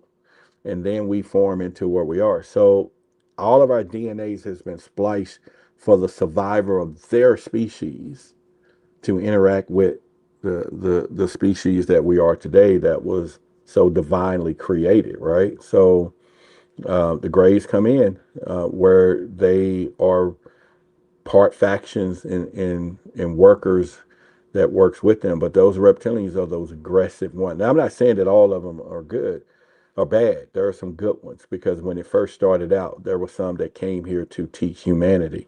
It was the ones who, start breeding with the women of man, and made those Nephilims and giants, and then the war began. So, Do you think then the Greys are biological robots, or do you think that they are a creature with a soul, just like the rest of us? I don't think any of them aside of us. That's what made humans different, is the soul. And that energetic soul is why they feed off our energy, the loosh, if you want to call it. They said it in the movies, The Matrix, how they found out that, we are like batteries. And even most of us now, if you were to meditate, that you're more than your physical body, you're more than physical matter. If you go to the Monroe Institute. So I think those Greys.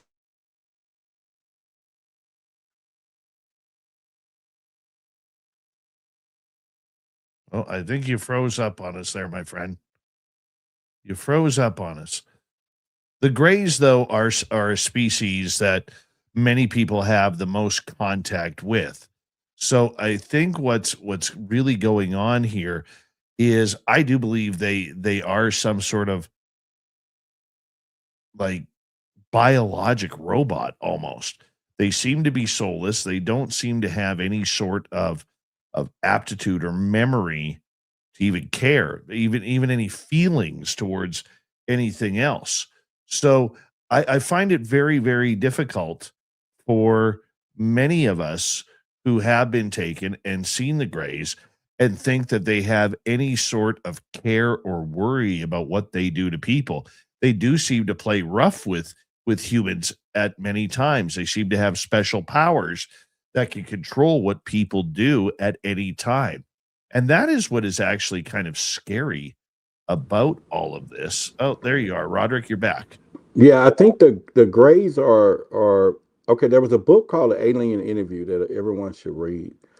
And the way it was is that Earth is kind of this, not a, kind of this biological planet where a lot of entities wanted to experience this human side of things.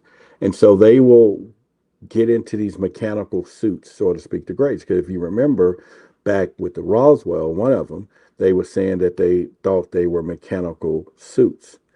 Then you have a lot of Greys. You got tall Greys, short Greys. You have the Zeta Reticulars. So some of these are biological entities, or EBs, or EBI, or whatever they want to call them at the time. And so there's just so vast number. But supposedly the Greys have also been interbred with reptilians, because they're breeding with everything. Everybody's trying to survive and get into this realm of where we are and survive it. And it has to go through hybridization. And so the Greys are the ones who does most of the abductions. They're willing to do all of the scientific stuff, because the reptilians, is we outnumber them like crazy. So they do fear the human species because there's so many of us. This is why you hear the conspiracy of trying to bring down this population. And once we start realizing that, and people know that, I think it's a problem with them. But the Greys are part factions of them, and then this is why we have so many abductions happening with Greys. So the Greys are kind of following under different jurisdiction when they met with Truman and all these people, like, yeah, you can take a few bodies, you just got to let us know, and the reptilians there. So we have just so many species here walking among us that is crazy not to think that all of them are here to be our friends.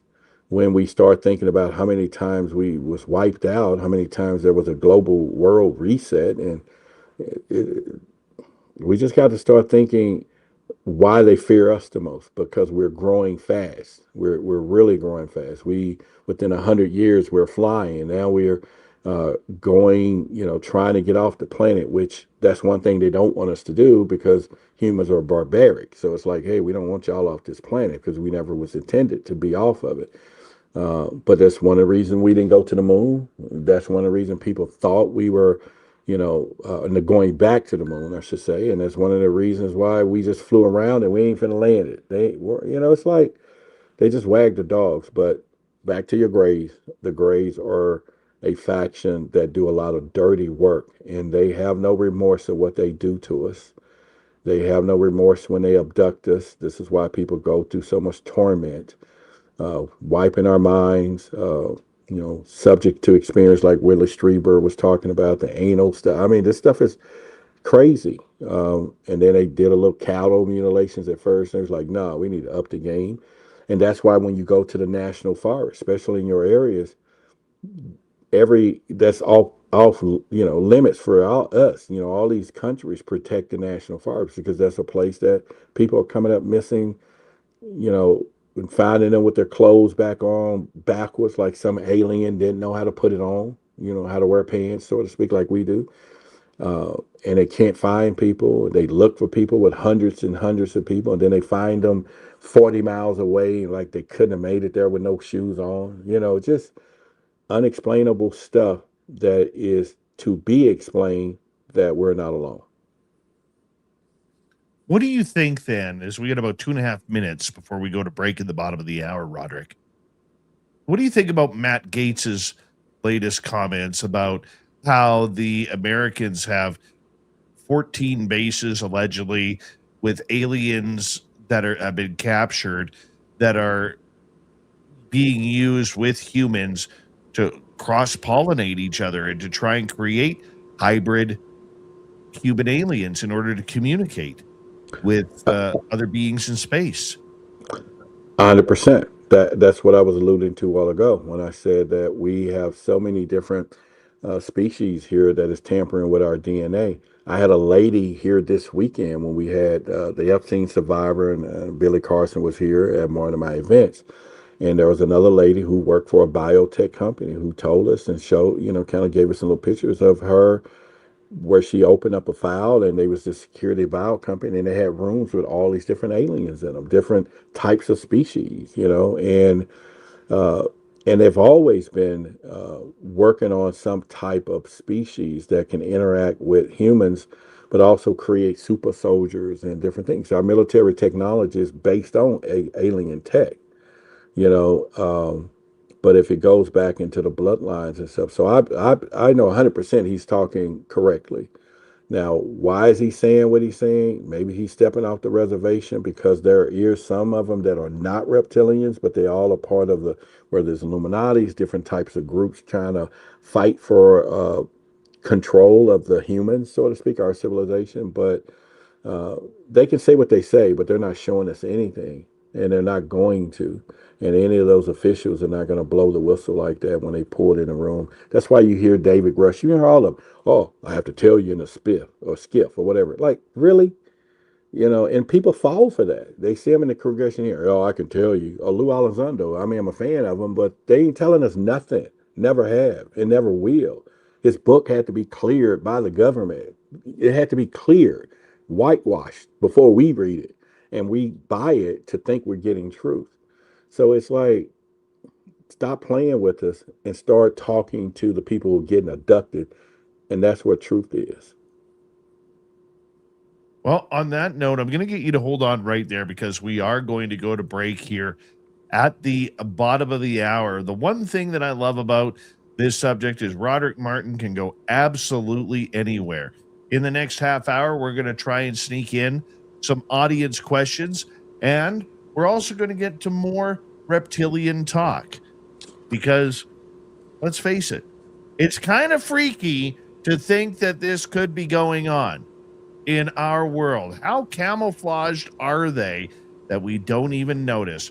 Roderick Martin is his YouTube channel. Make sure you go hit subscribe, pick up his books on Amazon. He is a best-selling author. Check him on out. We'll be right back.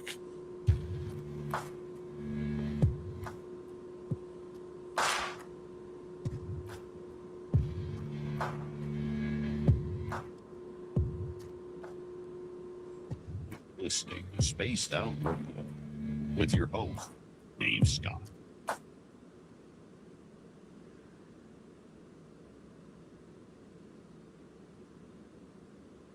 All right, buddy, we're back. We're back. Well, we're still on commercial break, but we're clear, I should say. Oh, okay. Yeah. This is so much fun tonight, man. Yeah, it's deep, man. The reptilian stuff is deep, but it does connect, like I said, to religion and but there's so much symbolism everywhere. So it's everywhere. They've been here, and there is a problem because there's factions that are good and bad, and they're fighting right now, and that's why we see a lot of the things that's happening. But we'll see at the end of the day. Are you a big believer in the Galactic Federation? I'm a believer in the existence of, there are some species that have worked together for some type of peace, but not where it has gone to a level where we think they're going to save us or keep from nuclear weapons and all that. Earth there's somebody's rules that they're not supposed to intervene with us, is what the reptilians originally violated. That's why they was not supposed to, and they was told to get away. So the Galactic Federation, the way people think, they're going to stop the bombing or all of those things, that's not happening. That's not their purview. It's bigger than what we think, this time frame, because if you think about it, maybe we can talk about this on the air, but there have been floods and things to wipe us out. Ain't nobody stopped that. And this thing just happened once. We're talking 3 or 4 times that there's been a global reset. Somebody has decided what was here needed to be washed away. I mean, we hear it in our Bibles, we understand it. So there's nobody saying protect the earthlings. Now, there are people being abducted that they have ancestral connections that they could be protected. That's not everybody though, because there's, if you get into the conscious side, there's people that are incarnated here into the spirit realm of this body for purpose. But so I guess I believe in them, but not the stories that we hear, like they're just sitting around like, we're going to protect humanity. This earth is something different, not us. Too many people dying for them to be protecting humanity, right? They would have been done that. So, yeah, man. I don't know. There's levels of deepness in this subject that I just find very confusing at times, because I think with a lot of these subjects, like the Galactic Federation or some ET contact, I think the people who are way far out there who and pardon my rudeness on there, they seem to have lost critical thinking. That really take these subjects to a maximum overdrive of woo times light speed. And that confuses me at times.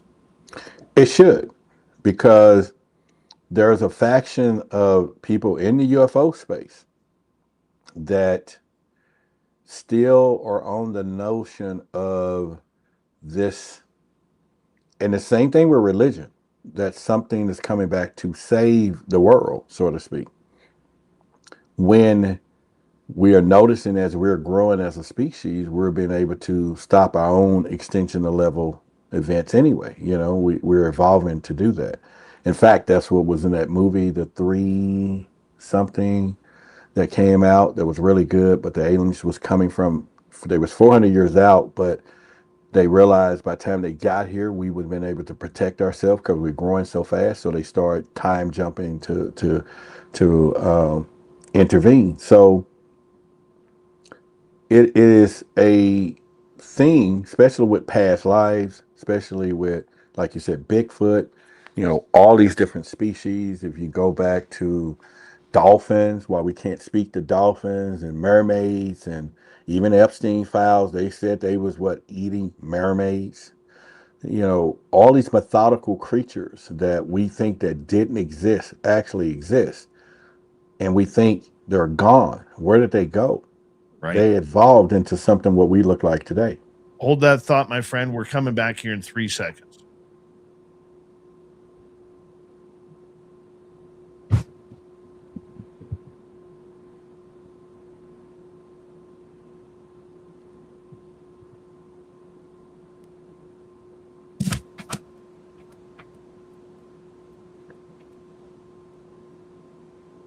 We're into the second half of Spaced Out Radio tonight. My name is Dave Scott. Let's get right to our guest, Roderick Martin. We have him until the top of the hour. And Roderick, thank you so much for being here tonight. Tell everybody where they can find your book. You can go find the book on Amazon, which is The Unspeakable Truth. And you can go there, and it's actually, has a foreword written by, if you all have heard of him, Billy Carson. So they can go there, find The Unspeakable Truth. And it goes deep. It really deep. It does give you an understanding in how my community perceives, which is a little different based upon how we was raised, especially, not knowing that our ancestors, I would say slaves and different people, saw UFOs. Because if you start thinking about the book Chariots of the God by Eric Van Daniken, who recently passed, that was the name of UFOs. It was called Chariots. This was before airplanes. And if you go back, if anybody in here are familiar with some of the slave songs, they were singing, songs like "Swing Low, Sweet Chariot, Come and Take Me Home." So "Swing Low, Sweet Chariot," before there was airplanes, and then Eric Van Daniken was talking about, they was called chariots. They were seeing UFOs out there too. So, but where that connects to some of my stories is that I talk about how that connection in religion keeps us from talking about it, because at some point it was a taboo subject in my community, period. You just can't talk about aliens and UFOs. I mean, are you serious? And it was, vindictive, can't talk about it. So that's where that book was spawned, but it does go into ancient stuff. It shows pictures. And they should get it. And if they really want to just connect some of the dots, because what I say, Dave, is that, when I spoke in the UFO conference in Oregon, and at that time I was talking about Project Black, I got heckled at first because this guy was like, "Why are you making it a racial thing and all of this?" And I'm like, I'm not doing that. I just know that in my community, if we are truth seekers and we're talking about a pie, and you want to talk about, and so I did, it was 800 people listening to me speak. So I said, everybody stand up if you've heard of a black UFO encounter. All the room stood up. They were like, "Oh, yeah, yeah." I said, "Well, I'm not talking about Betty and Barney Hill," and there was another one. And I said, "Sit down if that's what you're talking about." 99% of the room sat down. I'm saying, well, hell, you're talking about 2 stories versus 30,000, and we got the truth? You can't be a truth seeker if you're trying to say that you done heard enough. And so that is something where all of us should come together to get to the truth. But there was a segment of that. That's how I was treated with MUFON. It's why, there was a lot of them there did not want me getting more popular when I was. I mean, I've had personal conversations. They didn't like it, with upper echelon. So it was very difficult navigating it and knowing how people was trying to own this subject matter as they're on, and not like people like you and other people. I mean, we've been brothers, right? But there were some people that was in these organizations that felt that it was their thing and that was it. And if I told people the truth, a lot of the stories how I was treated by people and I know, oh my God, it'd be crazy. I wouldn't even know how to react to that. Yeah. Yeah. And I got proof. I got emails. I got conversations and everything. TV people, where they made calls and, it was crazy. I went through a lot a few years back when I was coming up through that. So let's get to some audience questions here. Mm-hmm. Paul is asking, what is the best evidence that you've seen for a humanoid reptilian? The best evidence will be ancient. So, Dave, if you don't mind, Google reptilian ancient artifacts and bring up some pictures. Because what we tend to forget is history. And our ancestors and people that was making these artifacts giving us signals for the future.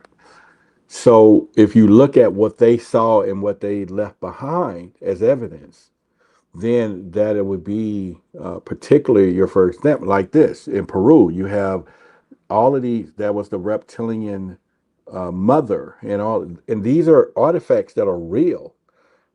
In Peru, they got statues that they made of reptilians and all of this. So, what was our ancient people thinking when they created these things? And I think if you type in the Peru reptilian statue, it'll show up.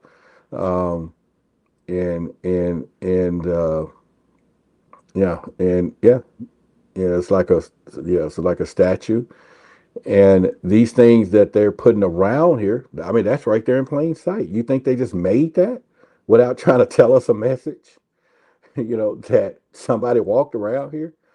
It's like that's how you would know. And it's thousands of artifacts and things that they hid from us today. They cover these things up because they don't want us to know, because it does tie back into some religions that don't want to be associated with the serpent knowledge. I didn't say Satan did exist, but the serpent knowledge. And so that would be the first thing of evidence that from the past to the future that people were telling us things. And then, of course, you have people that are hybrids today. All right, let's move on to another question here. Let's go back to Paul. What are your thoughts about David Icke and his theories? I have every book that he's ever written, starting with the first one was the Big Secret, which he first started coming out talking about reptilians. And then he had another one. And David Icke was, and I've met him. And one of the things he told me, because when I first started going down the reptilian stuff, I was like, I didn't want to touch religion because I knew it would be, pretty thing. And he said, Roderick, you can't have no-go area. You can't be a truth seeker and have a no-go area. You got to go everywhere. And that's when I didn't know what he was sending me to was to find that truth. So I think David Icke is on point. Some people accuse him now of being reptilian, and sometimes, I'm not saying that at all. But he was the first ones that came out, which was a cringe topic at the time. And his books are pretty older, the ones than the beginning.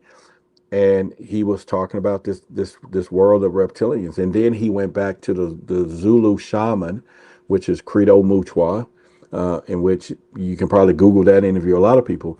And that took it all the way back to Africa, where he was talking about the Chicharari and how the reptilian existed then, which goes back to the African finding that they found with all those little things. So David Icke is a pioneer. He's also a little head when it comes down to holographic. And now he's letting you know that this stuff is perception. They have a way of getting into our minds, which they do. And that's where the power is. And that's when I always say your eyes are useless when your mind is blind. I don't care what you see. If your mind is blind, it ain't going to work for you. So, David Icke, I'm a fan, and his theories are no longer theories. They're facts now. A lot of facts. His predictions has been spot on, especially when it comes into government stuff that ties back into the reptilian things that they do and to protect and control and to drain our energy. That's where is the most focal part, Dave, is the loosh.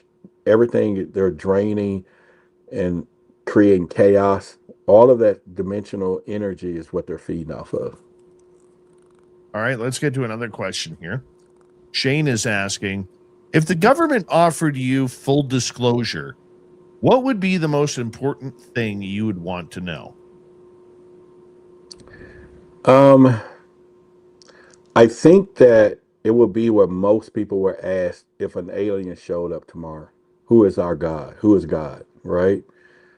Because everything else for me, it won't be a surprise. I mean, if they say, oh, we have this type of technology, so what? I don't care about no, hypersonic gun. I don't care about no alien crash retrieval. Never did, but you want to know from the spirit side of who we are and where's the truth, because we all have that feeling in the night and the dreams and want to know that stuff. So if there was full disclosure, show me the yellow book, show me creation, show me the stuff that nobody really want, but the masses will probably want to know that, which is why we have what we have, Dave. The problem, because if you do an experiment here with everybody, let's say all of us tomorrow was going to get on the board of Exxon, and they say everybody in the audience, all 100 some people are going to be on board. You're going to be billionaires in a week. We all cheering.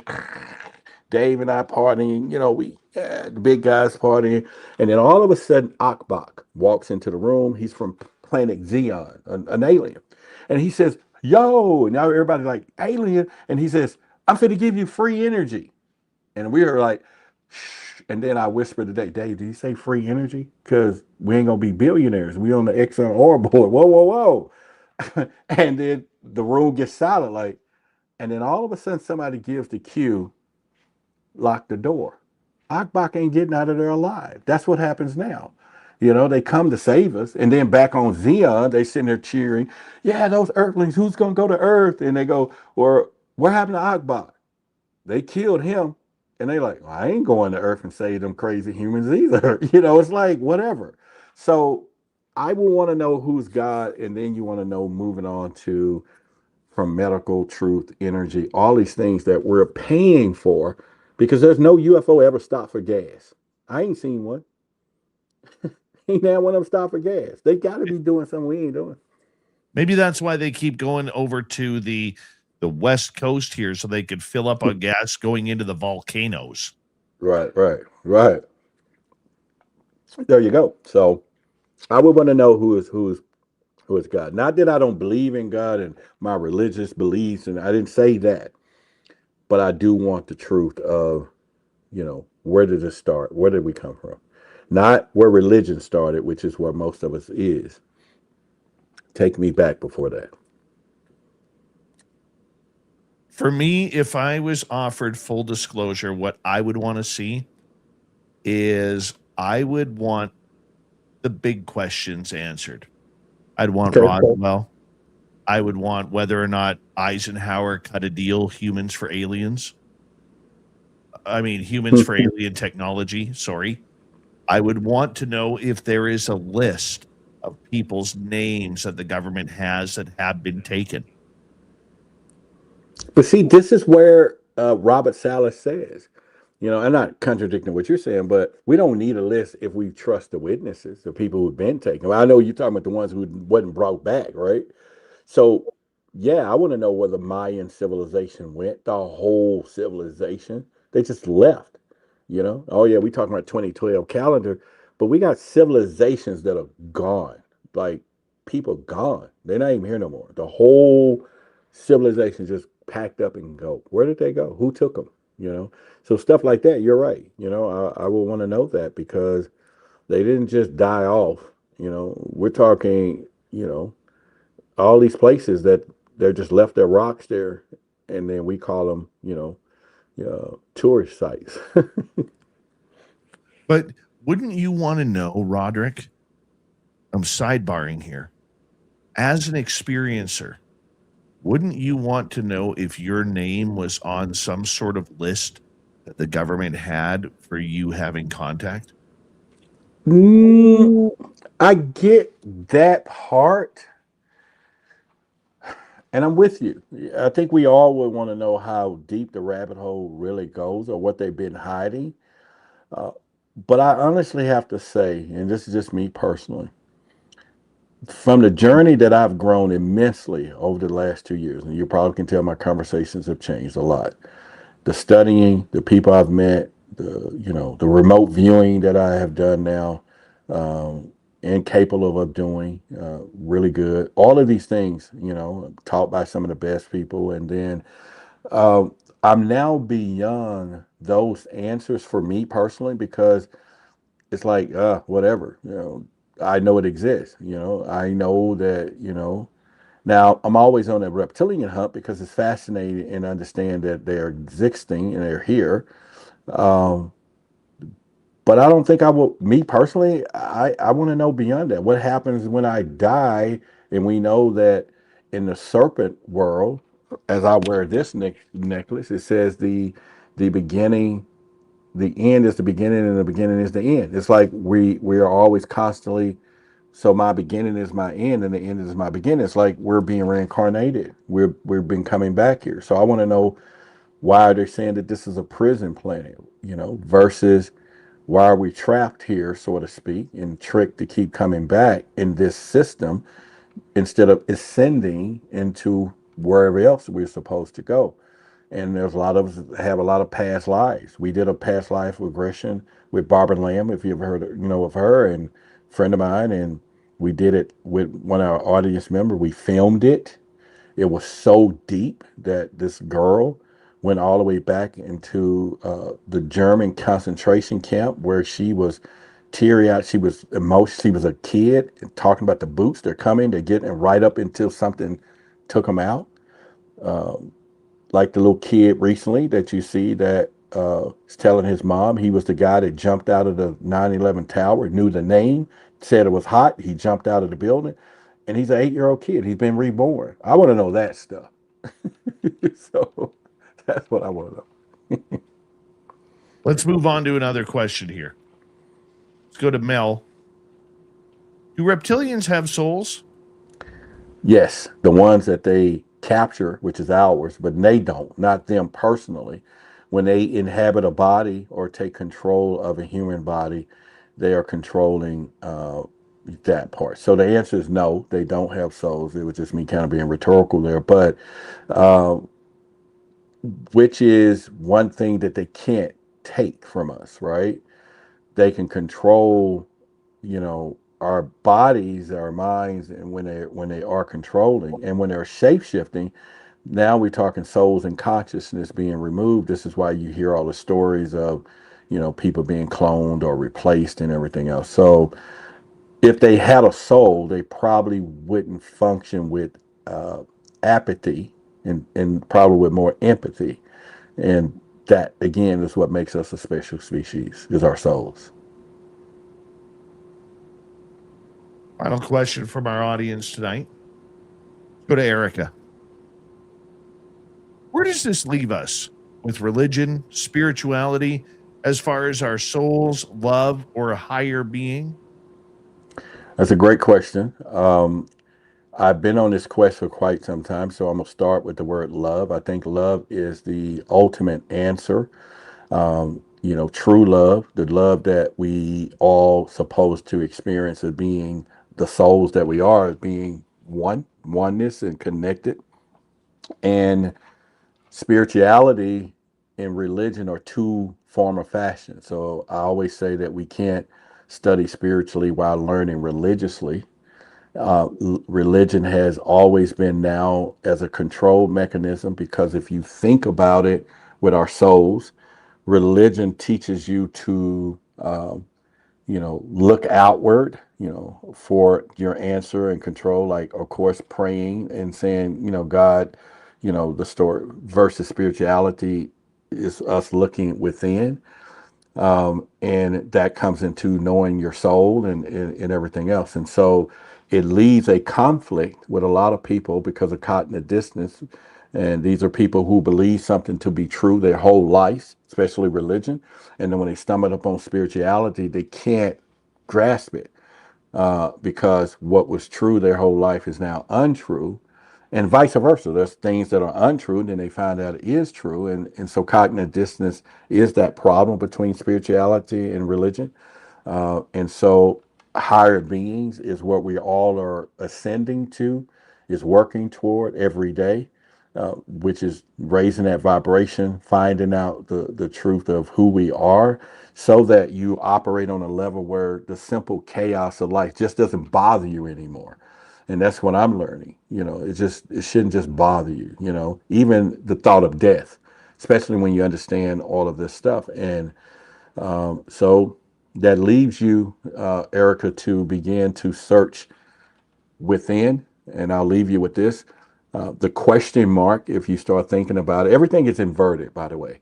So the question mark from our ancestors was saying the path, and that Bendu dot is that the answers are within you. So that's how they made that symbolism, because I study symbolism. But somehow they turned it. They turned around and made us put it behind a sentence to ask outward to begin to be led. That's where religion controls us, because it teaches you to look outward for your answer to be controlled by a deity or something wherever you're praying to, when spirituality says it's all in here and we are it. And that's where it leaves us.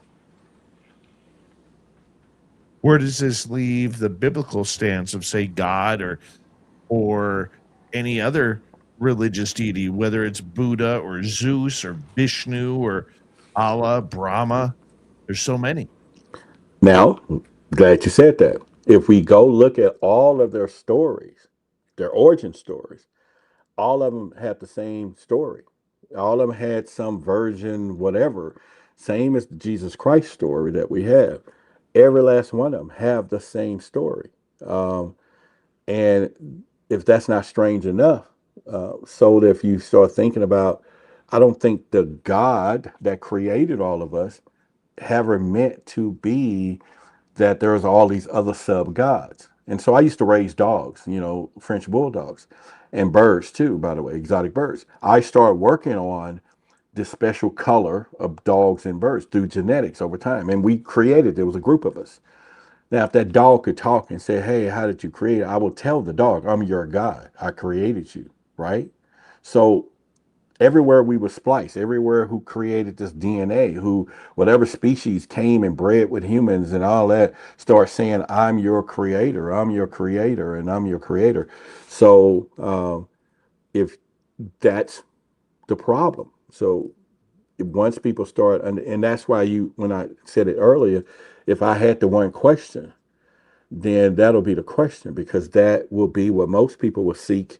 If you had that one question, who is God? Who is and then we will find something that I don't think a lot of people will want to know, because at some point it ain't all these stories. Somehow these stories were created to control us. My thoughts.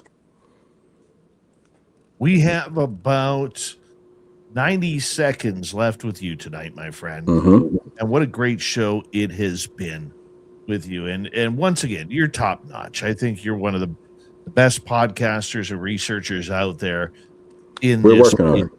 And same to you, my friend. I learned from you. When I started my journey, hey, let's go.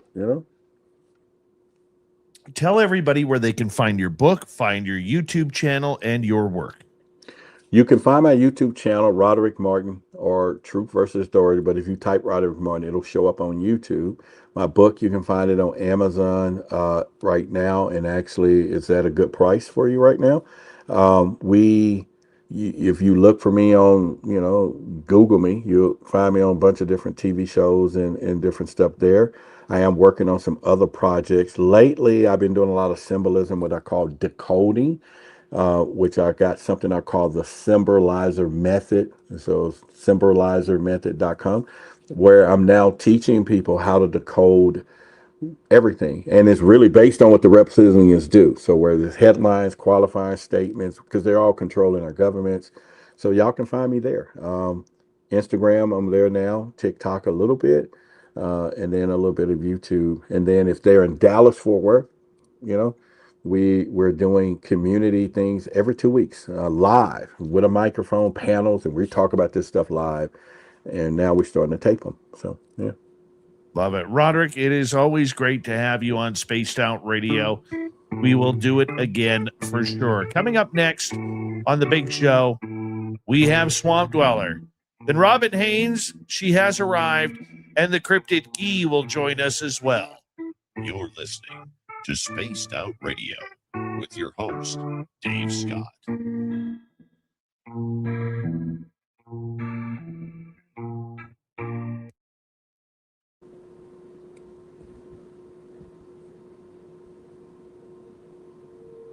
Lots of love coming from the audience for you, my friend. Hey, I love them all too. I really do. Mm-hmm. Good. Go get some sleep. All right. Appreciate it, man. We'll talk. My friend, we'll talk soon. Take care. All right. Bye-bye. Roderick Martin, everybody. We will be right back. Stop now! You're under arrest!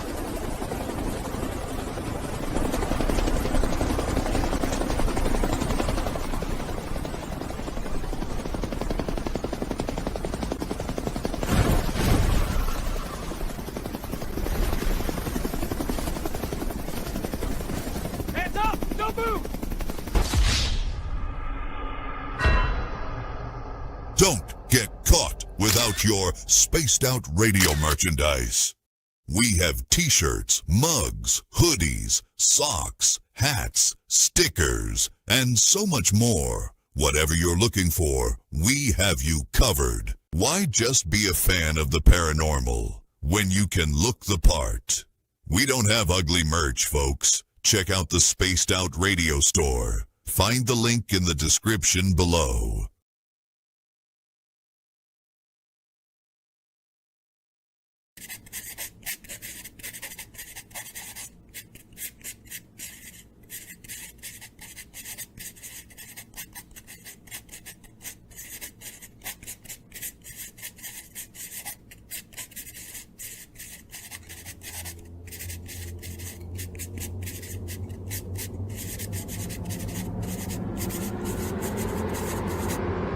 Dirty filth.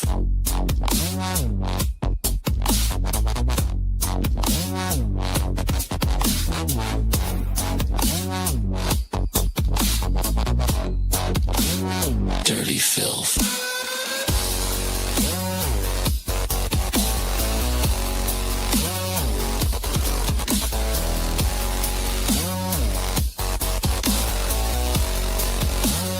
Dirty filth.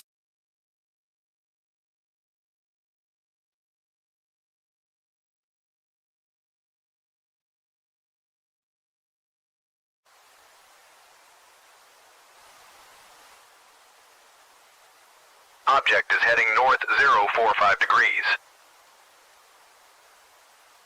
It's definitely not a plane.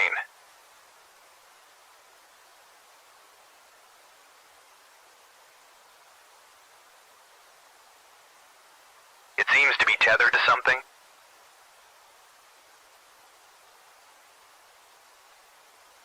Is that a banner, Joe?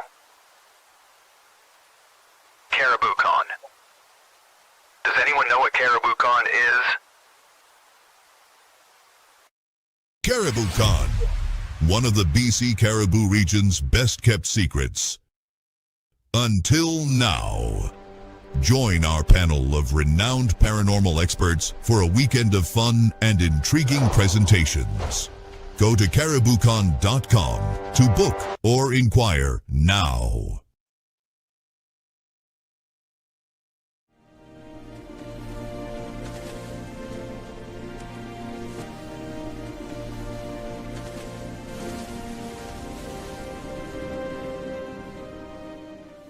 Over here.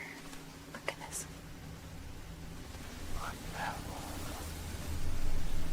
Discover Spaced Out Radio on all your favorite platforms.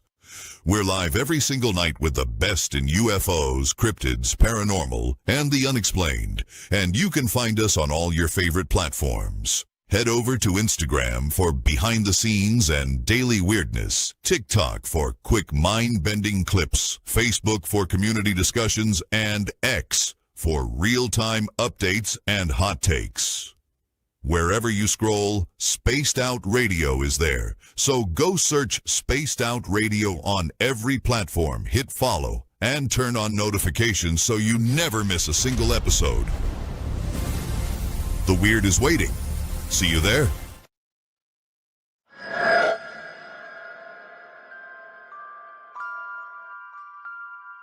The McNeil House is one of several buildings at the 108-mile heritage site said to be haunted by spirits of a time long forgotten. But would you stay the night?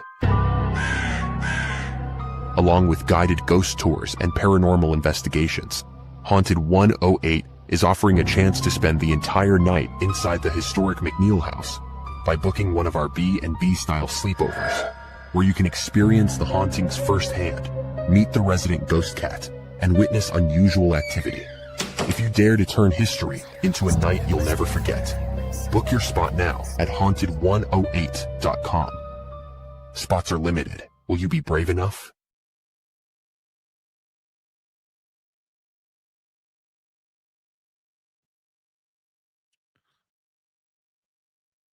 Thank you, everybody, as we prepare for the big show coming up here, hour 3 with Robin and Crypted Gee himself.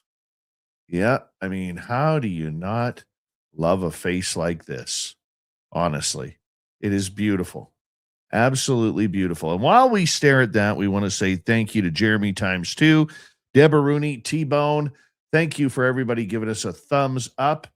And we appreciate your great support of this show.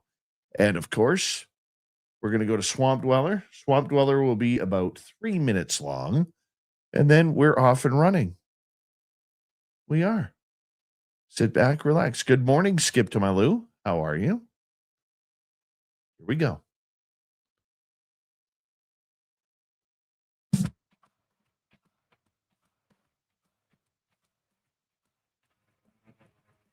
We are into the final hour of Spaced Out Radio tonight. My name is Dave Scott. We appreciate you tuning us on in wherever you are on this beautiful planet we call Earth.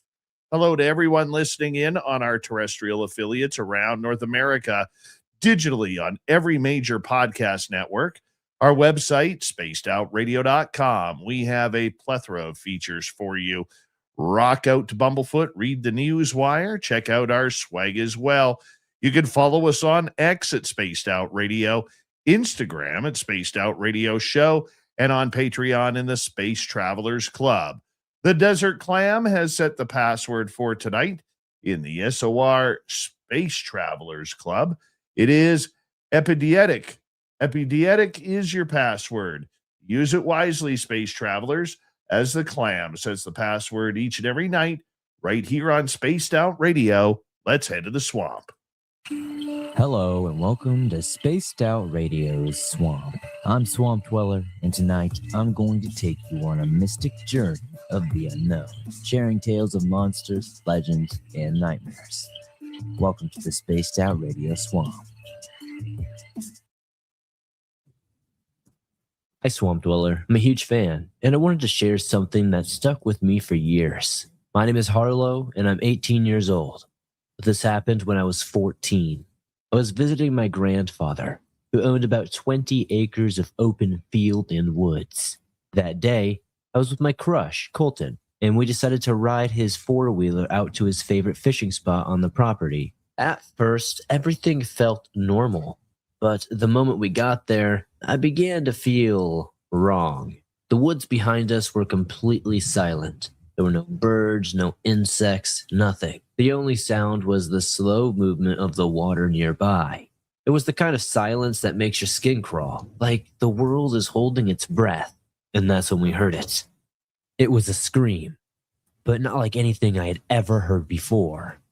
It sounded like a mountain lion mixed with a fox, high-pitched and guttural at the same time. It echoed through the trees, sharp enough to make my chest tighten. Colton looked at me, fear written all over his face. "Well, what the hell was that?" he asked. "I don't know," I said. I barely got the words out before we saw it. Standing just at the edge of the tree line was something.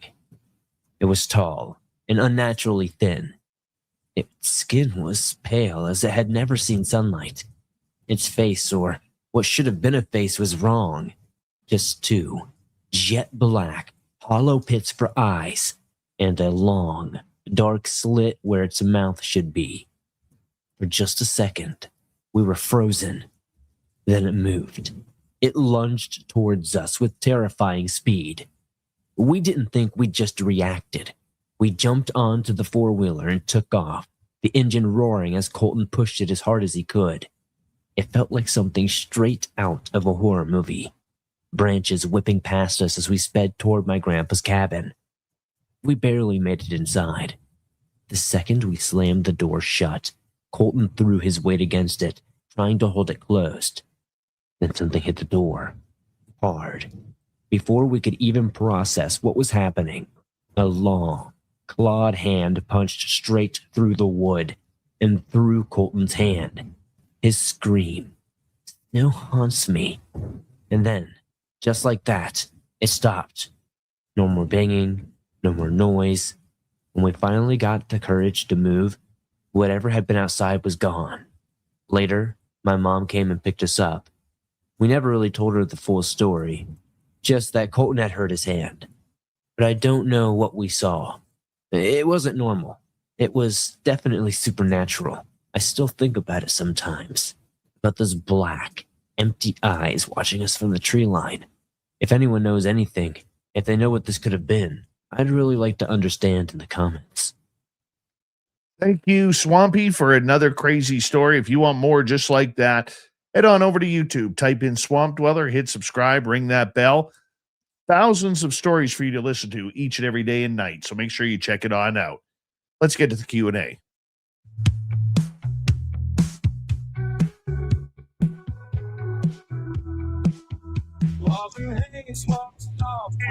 All trees sway. She hears Bigfoot whisper what the wind won't say. Through the veil of the forest where the wild man plays, the Bigfoot psychic talks to Sasquatch every day. Only on Spaced Out Radio's Crypted Q&A. Robin Haynes, it is always good to have you here, and we are joined with special guest, the Cryptid geek, Christian McLeod from the American Paranormal and Cryptid Society, Cryptid and Paranormal Society, whatever you pronounce that. ACAPS. Hi, everybody. Hello. How are you? I'm good. How you doing? Alive and kicking. That's a good thing. I want to start off with a UFO question tonight, okay? Because what was supposed to happen didn't happen, and we shouldn't be surprised it didn't happen because these things never seem to happen when they're supposed to happen. Am I being vague? Absolutely, I am. Why am I being vague? Because the 46 videos were supposed to be released by the Department of War in the United States, and Representative Anna Paulina Luna is very upset that she didn't get her UFO videos. Christian, what's your thoughts of this being a part of MUFON? Well, I think we went over this a couple months ago, and I said the exact same thing about Say Now. They were never going to release them. It's not going to happen. They don't want us to know what's really going on. Can you imagine if we actually see the true intelligence and power these beings have, what that's going to do to society, especially the way the world is now? It's just not going to happen. And I don't think we're personally ready for it.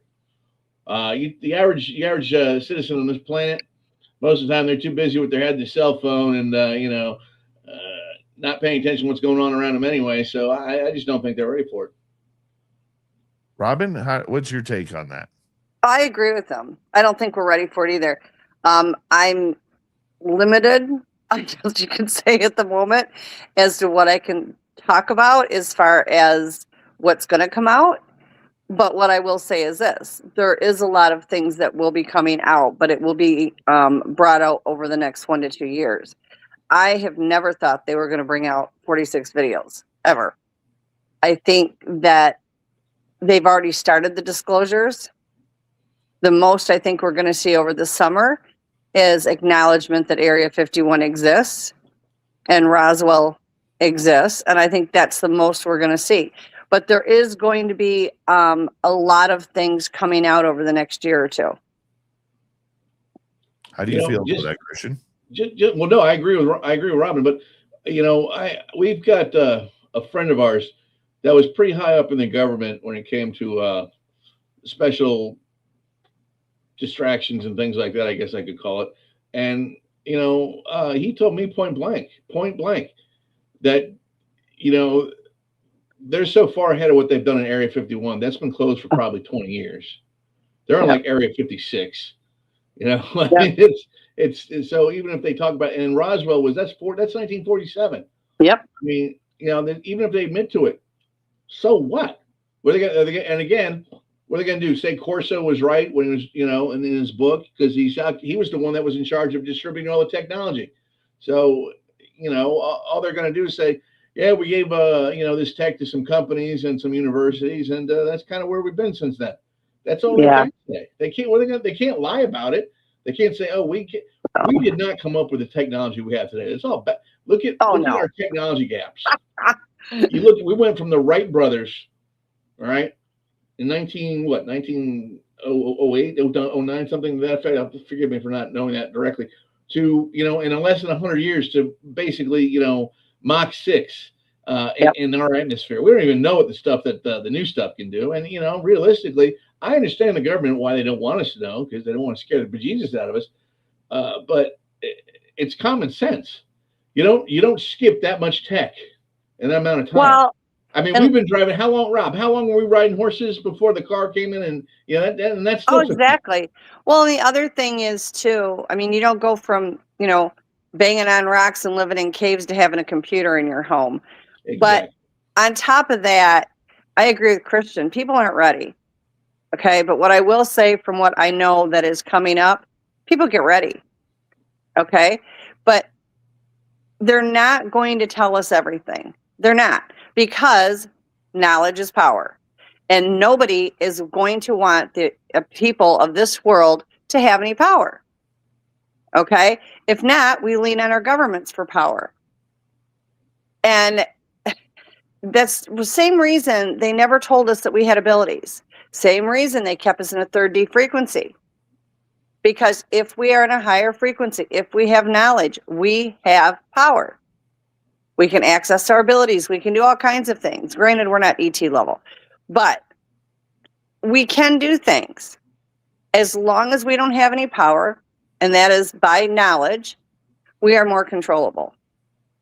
And then on top of that, if they have to go out and they start putting out everything, okay, they aren't going to want to admit that they've been lying for years. I mean, they just aren't. Now, have they done it for the right reasons? I'm sure in somebody's brain, they probably think they did, but they didn't.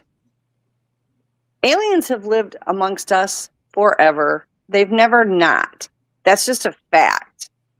Now, not all of them are bad. I've done healing work on some that were good. I've gotten information from some of the good ones. I've also been attacked by the bad ones and ended up in intensive care.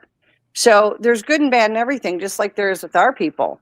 And there is a lot of things that are coming up that we are going to be very blessed to have due to the aliens.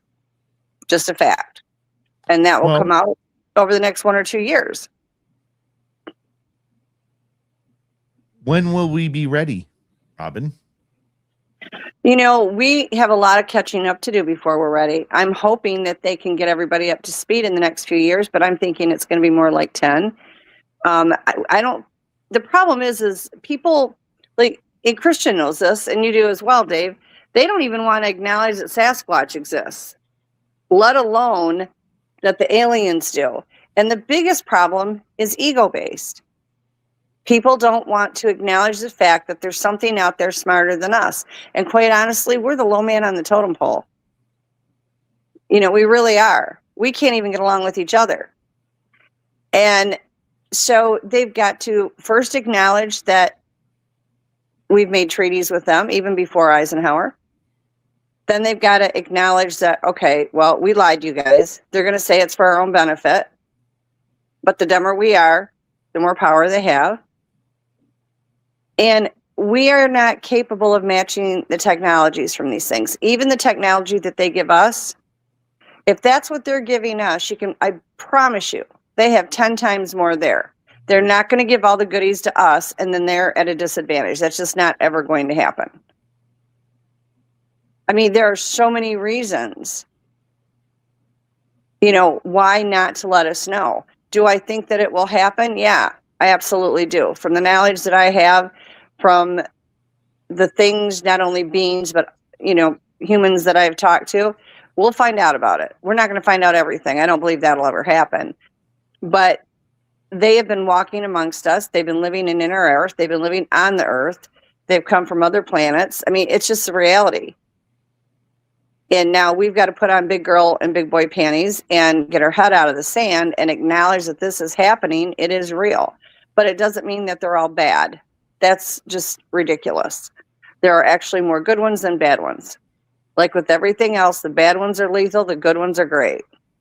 But they do have technology that can benefit us. And right now we need it. And that is a fact. And so, you know, over time, we will be blessed enough to have some of this technology. But you've got to get everybody on board. And you're never going to get everybody on board. Some people just do not want to accept it. They don't want to acknowledge it. And I think they can be big and bad and tough, but inside they're just scared. But again, information is power. You quit being scared when you learn about things. Well, if you look at it, Christian, with the technology that is so advanced that we're not allowed to see, we're not allowed to benefit from because it's a military advancement, not a humanity advancement. I always look at the, you know, for people who want to see an eye opener with this, I always bring up flight. We are using the same type of body, like a Boeing 707 that was invented in the early 60s. And if you look at an Airbus or you look at a Boeing today outside of the 747, which is all but retired by most airlines and companies, it literally is the same aircraft. It still took 6 hours in the 1960s to get from New York to Vancouver, or 5.5 hours, whatever it is. And guess what that is today with all the technology advancements? It's still a direct flight of 5.5 to 6 hours. Where have we improved? We haven't. The technology that's coming up, and there is technology coming up that I've been made aware of. And it is mind-blowing, but you've got to be able to get people to accept it. And that comes down to whether or not, in order for people to accept it, do they let our people know that where it came from, or do they have it listed under something else? I mean, you're absolutely right. How are they just going to drop a bomb on us and say, okay, here's everything that you guys need to know that we feel you're capable of understanding? Is that what they're doing? Well, I mean, they would love to, but nobody will believe it. And the problem is with this technology, if they come forward, okay, and the technology is going to come forward. Okay, I'm trying to like give information and not get in trouble here. And so it will come forward. But if they come out and they say, this is technology that we got from the aliens, other than some of us that are open-minded, nobody's going to touch it. I mean, These I are see what things you're that saying. can benefit people, and they won't do it because of where it came from. So the only way to help is to cover it up as far as where it came from. Once everybody is using it and everybody's comfortable with it, then possibly disclose it. But over time, there's going to be a lot, I can assure you. Well, I mean, I think you're part of some of that stuff, but if there's a cure to cancer or a way to, give people a lifespan of 1,000 years and it hits the open market, I don't think anyone's going to give a damn where it came from. They're just going to want it. And then you would be amazed. It's going to be used as a money game. It's going to be a money grab by the people that have that technology. Now, here's the thing. There are the scammers, and then there's the real things. The real things, as far as that with healthcare, will not cost anything. If anybody goes to you and even asks you to pay for a cup of coffee, you are being scammed. Do not listen to it. I am very familiar with how that system is going to work. And for the people that are using it, it does not cost a thing. So if somebody tells you that you have to pay for a service, or you have to, you can be cured from cancer, which you can, but in order to do it, you have to pay a registration fee. You have to pay an application fee. Tell them to bag it. There is no fee. I know where it's being covered from. There is no fee to the people, ever. For any reason, shape, or form. It doesn't matter what the service is. There is no fee. It is not a money-making thing, and it was never set up to be a money-making thing. So when things finally come out, if you find yourself in a position with it where it is, where, oh, now look I have to pay $100 or I have to pay $1,500.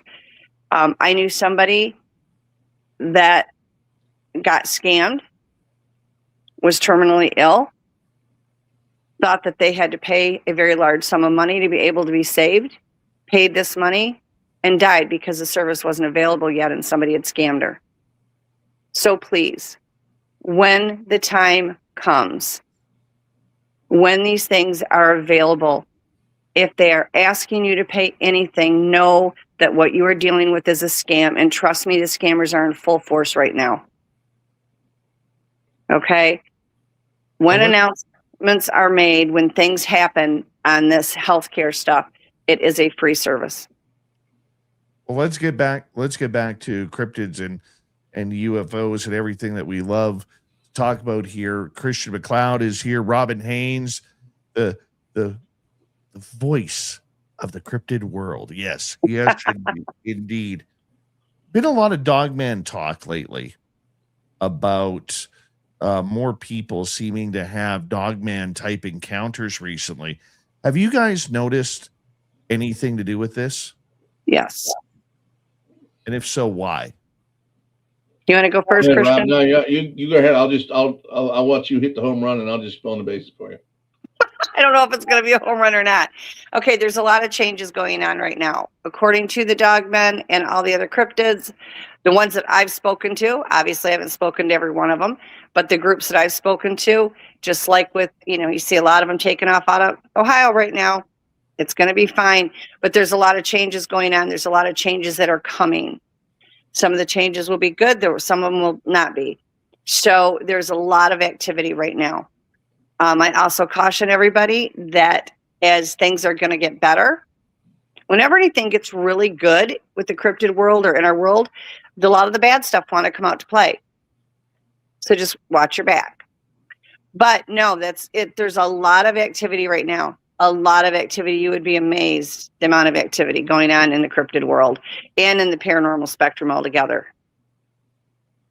Definitely. That recent werewolf report or that dogman report coming out of Wisconsin. I know we talked about that last week when the three of us were together. Oh, in Oklahoma? In Oklahoma. I still don't think that was a dogman. I think it was a gugway. Just from what's been said, there's another podcaster that's kind of taken himself as the lead on this particular thing. He got in with the family, and now he's on the air. I just watched him before I clicked on here. Now he's on the air telling people not to call and bother his people because he'll be basically the conduit. So that's already taken that turn. So we know how that's going to end. But this poor woman was attacked by something we can't identify. I mean, I think just from what happened in the time and the amount of damage, it was a gugway. That's just me. And I know your thoughts are probably the same on that. And I remember Dave You probably thought it was the same thing if you look at everything they're releasing. But they haven't talked about that at all on the media. It's just kind of exactly what we said was going to happen. It just kind of disappeared. So I think you're going to have all these newer cases popping up, and they're just going to do the same thing. They'll cover it for a little bit, then it's going to disappear. We're actually doing something that's going to be kind of cool. Next week, Christine and I, we're driving to Bray Road in Wisconsin. We got some cool stuff, a phone call about some cool stuff going on there. So we're actually going to meet with a few people down there. But we're actually going to be driving down there. And from what I'm hearing, that place is going berserk. Yeah. It's like literally they're getting inundated with reports. Now, I don't know how true it is. This is just a source we're communicating with. But it was interesting enough for us to literally take 10 days off, and we're going to drive out there. We're going to break here, final break of the night. Robin Haynes, Christian McLeod. This is Spaced Out Radio. Your host, Dave Scott.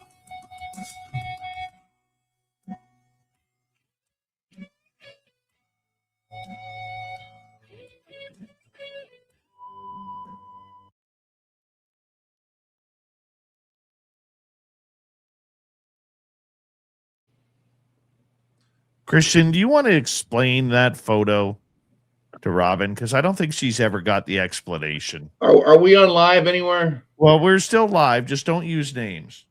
There was a certain person at the last conference who decided he was going to answer every question that the panel got asked.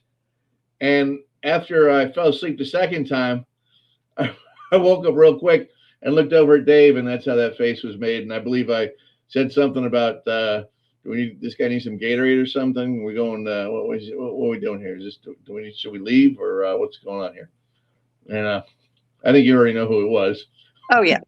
But it was like they would ask us a question, and he would just one of them, Dave. He's like, "So Dave, can I ask you a question?" And he just, "I get that." So. It was an audience question too. The audience member. It was to Dave, and he's like, "Oh, I got that." And I'm like, "What are we doing, dude?" Yeah, our next roundtable will be much better because he will not be included. But well, we appreciated him contributing to the conference. He's good. I love the guy, but he's no longer necessary. But as far as all the activity, things are really stirred up right now. Like things are not what it seems most of the time. So it's crazy out here in these woods, and Appalachia's going nuts. You can't even drive down the highway without seeing like eyeball. You see an eye shine 10 feet. Well, you saw what happened to me on Easter. Yeah. Driving down the road, next thing I know, I'm somewhere else, and I've got more orbs than I've ever seen. I mean, they were just like with faces in them, and there was a Sasquatch in one of the trees. It was like, okay. All that to get me over to another park to do energy work. But yeah, they are really torqued up right now, not necessarily aggressive, but you have to understand we're going through this huge energy shift still, and we've had some major power come through. We're almost at the peak. So that's getting everybody stirred up on top of some of the other things that are going on. So activity is really off the charts, but not everything is the way it looks. So, just be really mindful. If you get a lot of mind speak, remember that things can make you believe that thoughts are your own that are not. And that seems to be a very large problem right now. And it's not even cryptids that are doing it, but they're portraying themselves as cryptids. And I have a lot of people that are experiencing this right now. And basically, you think it's your own thought, or you think you're talking to a cryptid and you're not. So just eyes in the back of your head. If things feel off, if you can't, if you're acting different, when you are out there, Christian, if Christina notices you talking or acting different and vice versa, make sure you let the other one know it's not you. Okay? It's not you. It's other things playing with you, because right now that seems to be a hot and heavy thing. Well, she's really excited about this. This is the first time she's going out into the hardcore. Like she's done investigation. Wow. This is like we're literally going to Bray Road. I mean, it's here we are. I mean, it's already done. Yeah, we're going to stop by. There's a bunch of places we're going to stop by. Yeah, I've got clients in Wisconsin and family in Wisconsin, and the activity's really been up. But again, keep an eye on things. It's not necessarily bad. It's just a little bit different right now. It'll take a while before it calms down, but it will. What goes up must come be, down. We'll be back before next month, so I figure that's what we talk about next month because we'll have pictures and everything. I feel we're having a good investigation, just from what I've been talking to this person about now. But and it's just very interesting stuff. It's not necessary. It's not violent. It's just one of these things where you know there's a family that's been basically leaving stuff once a week for 30-something years. Yeah. One specific by a tree to help these guys out because of the cold weather, and you know it's just stuff like that. But I want to give them a different aspect because everyone's always thinking, you know, these dogmen are horrible, blah blah blah. No. You know, we're taking it from the point of them. Why would if they were so bad, why isn't everyone here dead? Because they could do it if they wanted to in 2 seconds. They could have taken us out a long time ago. Like, have I ever had to deal with, a crabby or cranky dogman? Yeah, I've spoke to them or whatever, but I've only had help and love from them. I just, the ones that are around me, I've just not had these negative experiences. I have dealt with some that were bad for other people, yes, but not myself. I like the dogmen. I have no problem with them. Well, like I said, I mean, we've got them around here. They're all over the place. And they could have gotten us anytime they want. They've let us go. So well, yeah, you've got guys. those ones that come up back. Yeah. Give me a second here. We're coming back in 20 seconds here. Thank you tonight to our super chatters, Jeremy ×2, Deborah Rooney, and T-Bone. Greatly appreciate it. And we're coming back here in about 5 seconds now.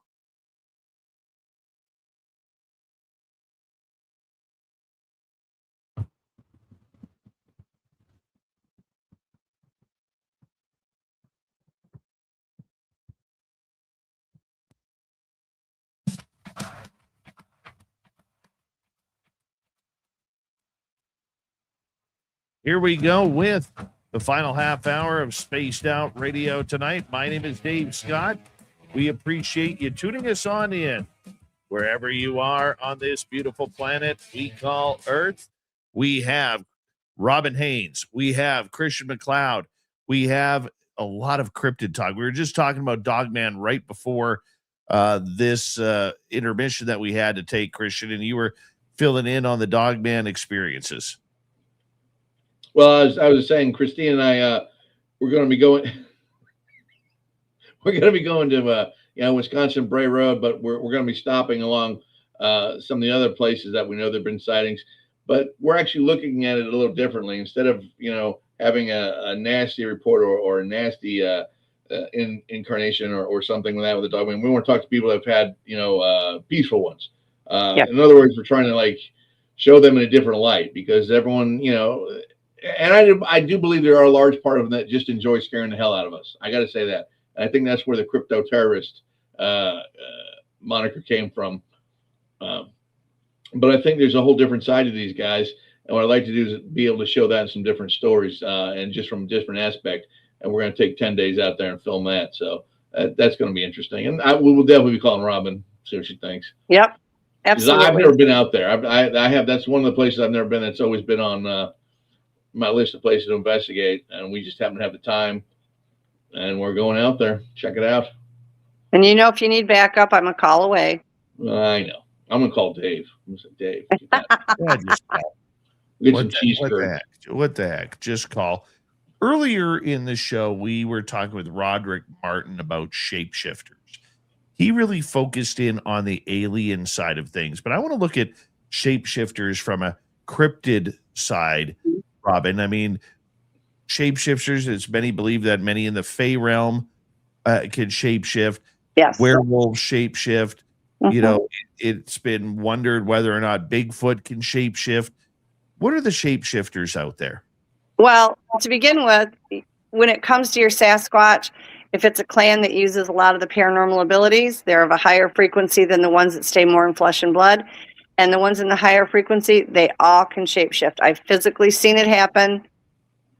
At one point, I did have it on a video, if I can find it. But yeah, they do. They absolutely do. Can the Fae do it? 100%. I've also had an encounter with the Fae where I saw them shapeshift as well. Any of these things that get in these higher frequencies have the ability to do it. It's not limited to it. As far as a dogman shape-shifting, I personally have not seen it, but my guess would be that they probably can maybe do a degree. A werewolf, I've heard that they can. I personally don't believe that they're going to go. There's a difference between the werewolf and the dogman, absolutely. I don't think you're going to see a human being, all of a sudden the moon comes out and they start, shifting. I don't believe in any of that. I don't believe that either. But do I think that they can change their form and maybe go from one cryptid to another cryptid? Absolutely. I've seen a Sasquatch look like a large deer that was the size of an elk, only it was all black, and it stood up on its hind legs, and then it shape-shifted into a Sasquatch. And then I watched that same Sasquatch go in the middle of my yard and shape-shift down and look like a raccoon. And I was not the only one that witnessed it, so I was not having like a moment. But, I mean, all of these things can absolutely do that. I see no reason to believe that a dogman couldn't. I mean, we'll see what the DNA comes back on them, but I think it's not going to be too far off from the rest of the cryptids, in my own opinion. No, nothing to back that up. But, yeah, these high-frequency beings can do it all. Aliens absolutely can do it. 100% can do it. Christian, have you ever taken shape-shifting reports with ACAPs? We took one. The only one I ever had was there was a UFO report in Saluda. We went out there. We talked to the lady. She said she saw like two grays all of a sudden turn into like two animals that looked like kind of dogs with big ears and big eyes, and they just took off in the woods. I am not a big proponent of transmogrification, and I understand in the historical folklore where it comes from, because and I still believe this is anything divine or undivine. We're talking about powers from God, and we're talking about powers from hell. They can do whatever they want. Angels can transmogrify. They can do whatever they want. Fallen angels can do the same thing. So that's where you would get the vampire and werewolf folklore from, because there was always some kind of deal made with the devil, and they gave them these powers to humans, whether with an amulet or a wolf pelt, something to that extent. All right, so that explains the evil side of things. On the angelic or the non-evil side of things, angels, they can do whatever they want. And again, so for people to see someone turn into a bird or something like that, if it's in a holy setting or something like that, I'm sure it's probably an angel. But I also believe that aliens can definitely, whether or not they can shapeshift or they can make us think they shapeshifted with either some kind of hologram technology or some kind of mask. I don't know, but I'm sure they can do that. If they can go, light speed across the universe, they can fake us out with some kind of holograms or something without a problem. Yeah. Are they dangerous shapeshifters? If you look at the old, folklore from pretty much every part of the planet, yeah, they want to eat you, drink your blood. So, I mean, I would not, if I saw someone transmogrifying into a werewolf, one, I'm going to look for holograms. If I don't find those, I'm running. I mean, I just don't think it's a good idea to stick around that. Yeah. Now, as far as the cryptids and the aliens transferring over to different things, I've not had one. I've had one that was a Sasquatch. Again, I was out in the woods and it went down into a deer form, and it literally walked up to me and nothing. Didn't feel any bad energy off of it. It didn't try to hurt me. I've had that happen where they've gone into forms of other animals. Now, you get like Skinwalker Ranch and you get more of those kinds. And there is some danger there, obviously. That's been proven. But on a normal basis, we're not talking, like I said, I don't believe in the moon comes up and the human turns into I don't believe in that. I'm sorry. I all the crazy things I believe in, you would think I would, but I don't. If that's something going on, then I would think that would be very dangerous. But as far as the cryptids shifting into something else, I don't think that they're dangerous when they're doing it at all. Also, you have aliens. We have the hybrids that are half of our people and then half alien. But you also have some that, take possession of humans. And obviously that's bad. that's not a good thing, but they're not shape-shifting. They've already taken possession. Any of the ones that, just are shifting forms, I think if they're going to be dangerous, they can be dangerous in any form that they want. I don't think they have to shape-shift to do it. It could be a form of mimicry too. They could be able to shift due to mimicry. We just don't know. Yeah, I agree. What about when it comes to like vampires? But that's why, when I talk about the divine and undivine, that would be power from the undivine. So they could shapeshift. That wouldn't be a problem. Vampires are shapeshifters. They can change their form. If you look at the old, I'm pretty sure every folklore from every part of the planet, from the Japanese to Samoan Islands to the Americans, the Native Americans, they've all got the same kind of MO when it comes to vampires. They feed on human blood, but they can turn themselves into animals. They could, sometimes bats, sometimes fog, sometimes smoke. There's all these sightings allegedly over, this much time in humanity, that there has to be something to that. So, but again, that would be something from the undivine. It's feeding on human. I agree with that. I don't agree with. I agree with what Christian said. What I don't agree with is when you look at, the TV stuff, that was a money-making thing. That's what that was about. I don't think it happens the way they portray it on TV. I think that has a lot to do with filmmakers and, let's cash it on this type thing. But I do believe what Christian said. Well, and then you got to look at the dark side of witchcraft, the dark side of the occult, all this stuff. It all connects, but it's all connected to the darker side of spirituality and the negative. It has nothing to do with the divine. It's the undivine. That's the devil's work. So I think, that's possible. And I think that's probably what's been going on. If those things were real, that's where I think they would come from. Fallen angels, things of that nature. To me, it all fits. That's just the way I look at it. Yeah. When it comes to the creatures that can shapeshift, what brings them out into public? Is it human contact? Is it environment? Is it location? What do you think it is? As far as why they do it? Yeah. When it comes to the Sasquatch and the cryptids, they're doing that for their own comfort, for safety reasons, so that they aren't seen in their real form. It's them being protective of themselves.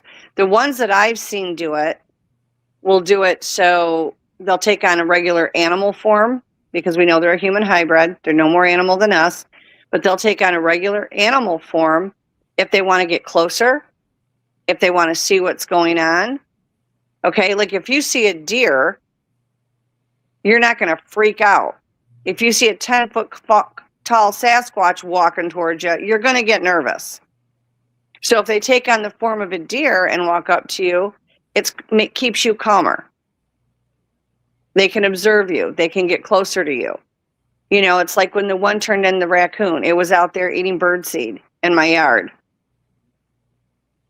And it got startled. It looked around, went down, morphed into a raccoon, and it ran off. And we got this on a security camera footage. And it went taking off. I wasn't the only one that watched it. That was a safety thing.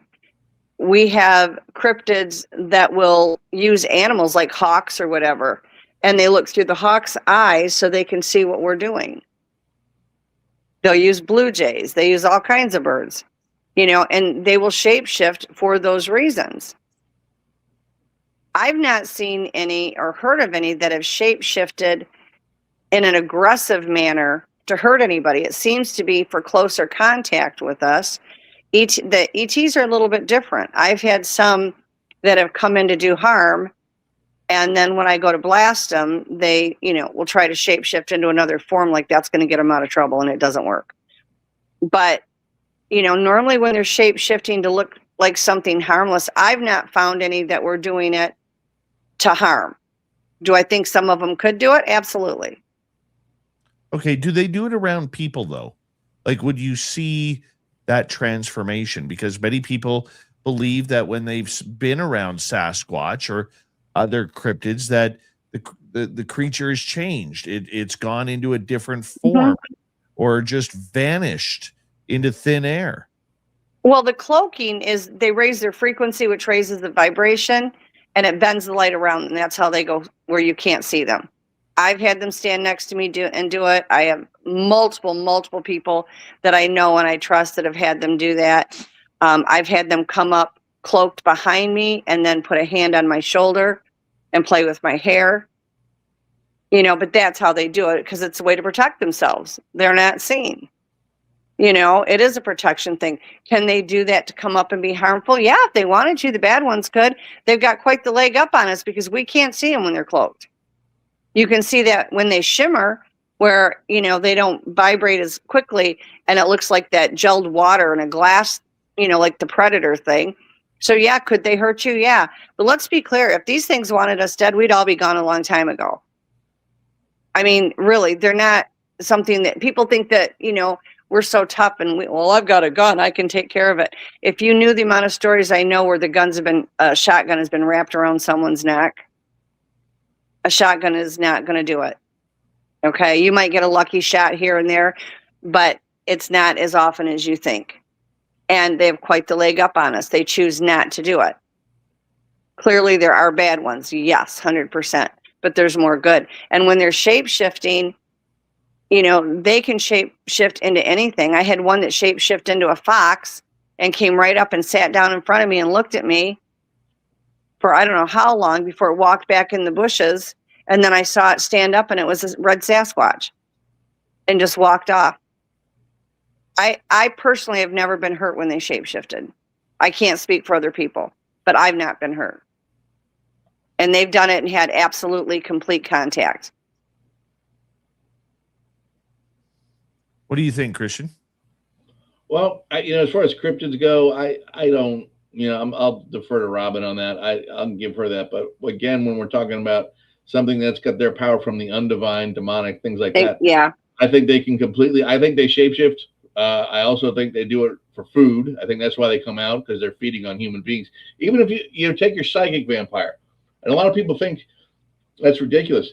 I personally think those things are real. I think they really get energy off of making people miserable. They do. But that's a prime example. They have to be around people because we're their food source. And I think it's the same thing with, if I believed in transmogrification of a human being into a werewolf, well, they always say werewolves always eat the human heart, and they need that to survive, and blah blah blah. Fine, but they'd have to be in an area with people for them to do that. So they'd have to transmogrify in either front of them or have done it prior, but they still have to find people because that's their food source.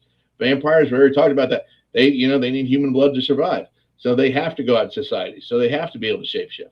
If you believe that type of thing. But it's just one of these things where the folklore, the mythos, even the Native American folklore on this it's just so there. It's all like, over. okay, this is what they do. This is how they do it.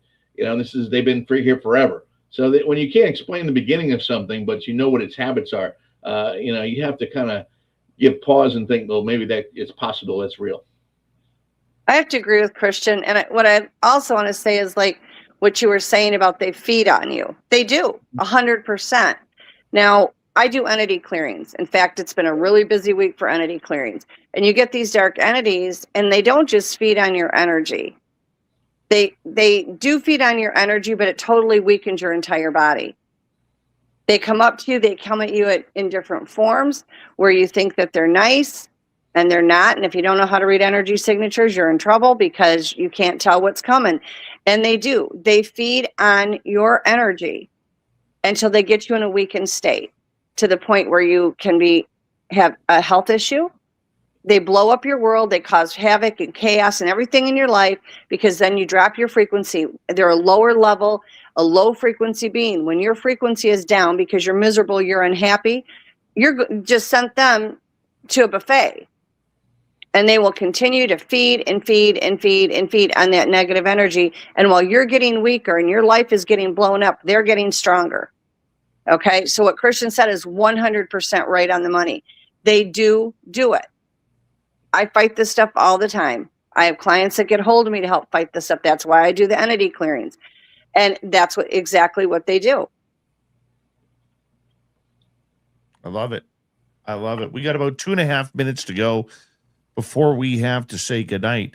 What about other creatures? Glimmerman? What about shadow people?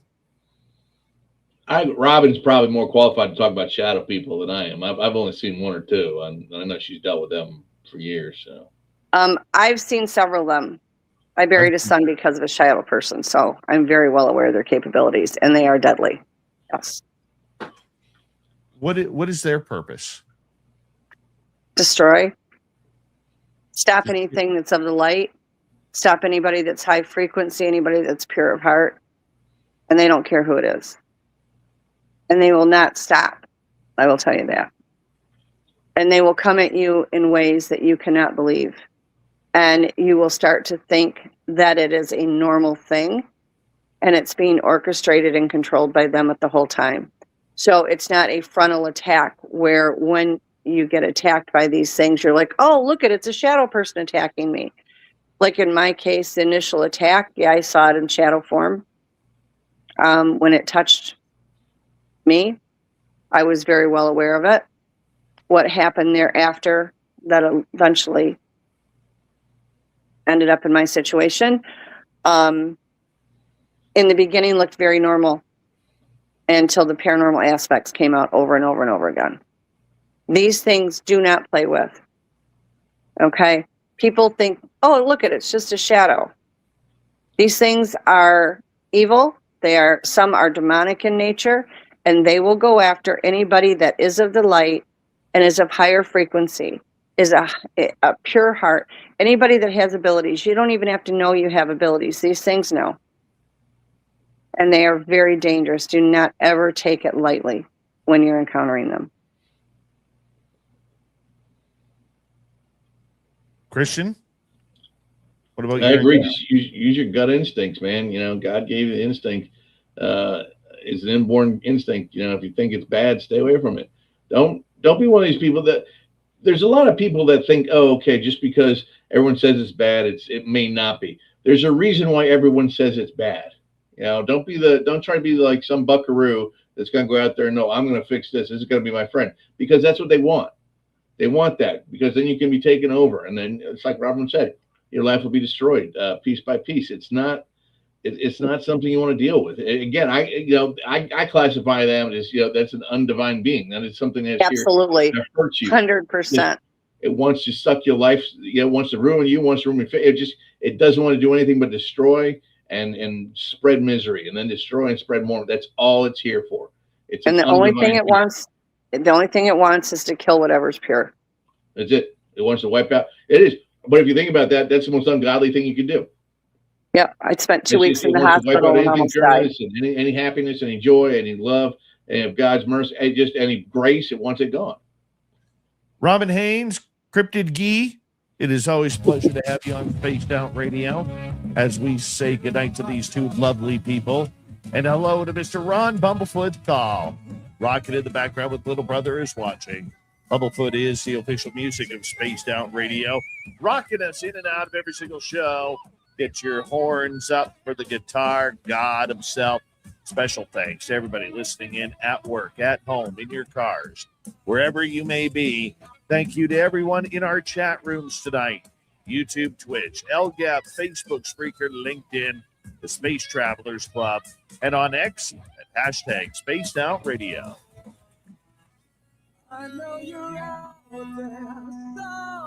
Remember, this show is copyright by Spaced Out Radio and Bigfoot Broadcasting Limited. Thank you so much for choosing to share your evening with us, because together, my friends, we're watching. We own the night. Mr. Bumblefoot, we need a favor. We need you to take us home.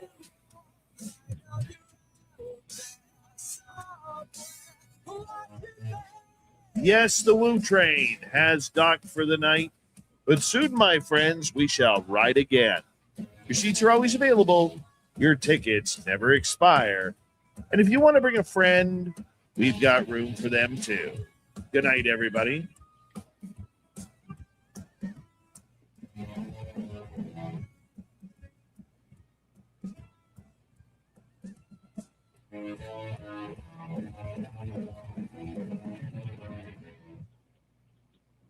Good job, people. Way to go. That was fun. You guys That was a good one. Clap. Yes. Yeah, when you guys get in Wisconsin, if you need anything, call me. All right, well, we're leaving Saturday night. Well, I've got different people in Wisconsin, and they're not having problems with them. There's an occasional one that's a pain in the butt, but you know, nobody's getting shredded or anything like that. They're just not good ones. This isn't mean stuff. This is Do you know, there's dogmen that I work with every day that I just love. Like, you know, it's like with everything else. There's good and bad. Oh yeah, I'm not. I'm just looking forward to it. They have a different personality, Yeah. you know. Although some of them do have a wicked sense of humor. I'm not even going to lie. But they're more stoic. They tend to be more, you know, reserved than the Sasquatch. Hey, buddy, how you doing? He's on the phone. All right, I'm ready. Okay, all right. So I am now doing a nightly hit on WABC in New York. Wow, great! Yeah, Right, man. Congratulations. Congrats. Yeah, so I have to run for all of my audience members.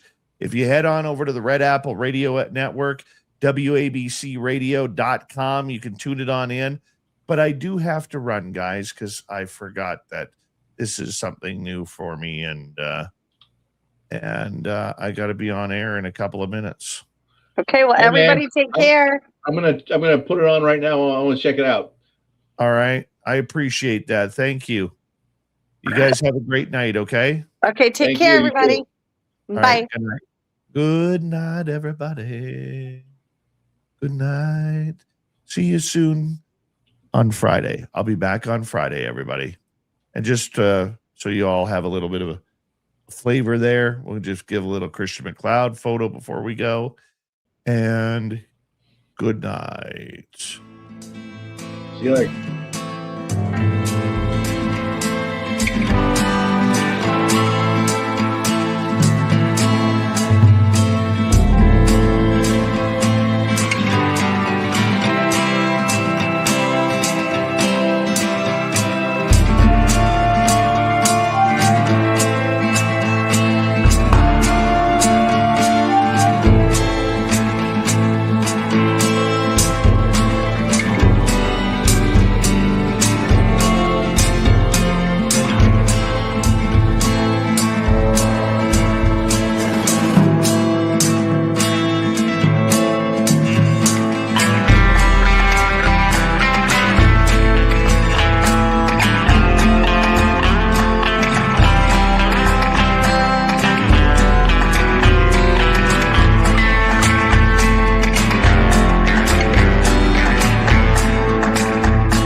Stay healthy, my friend. You too.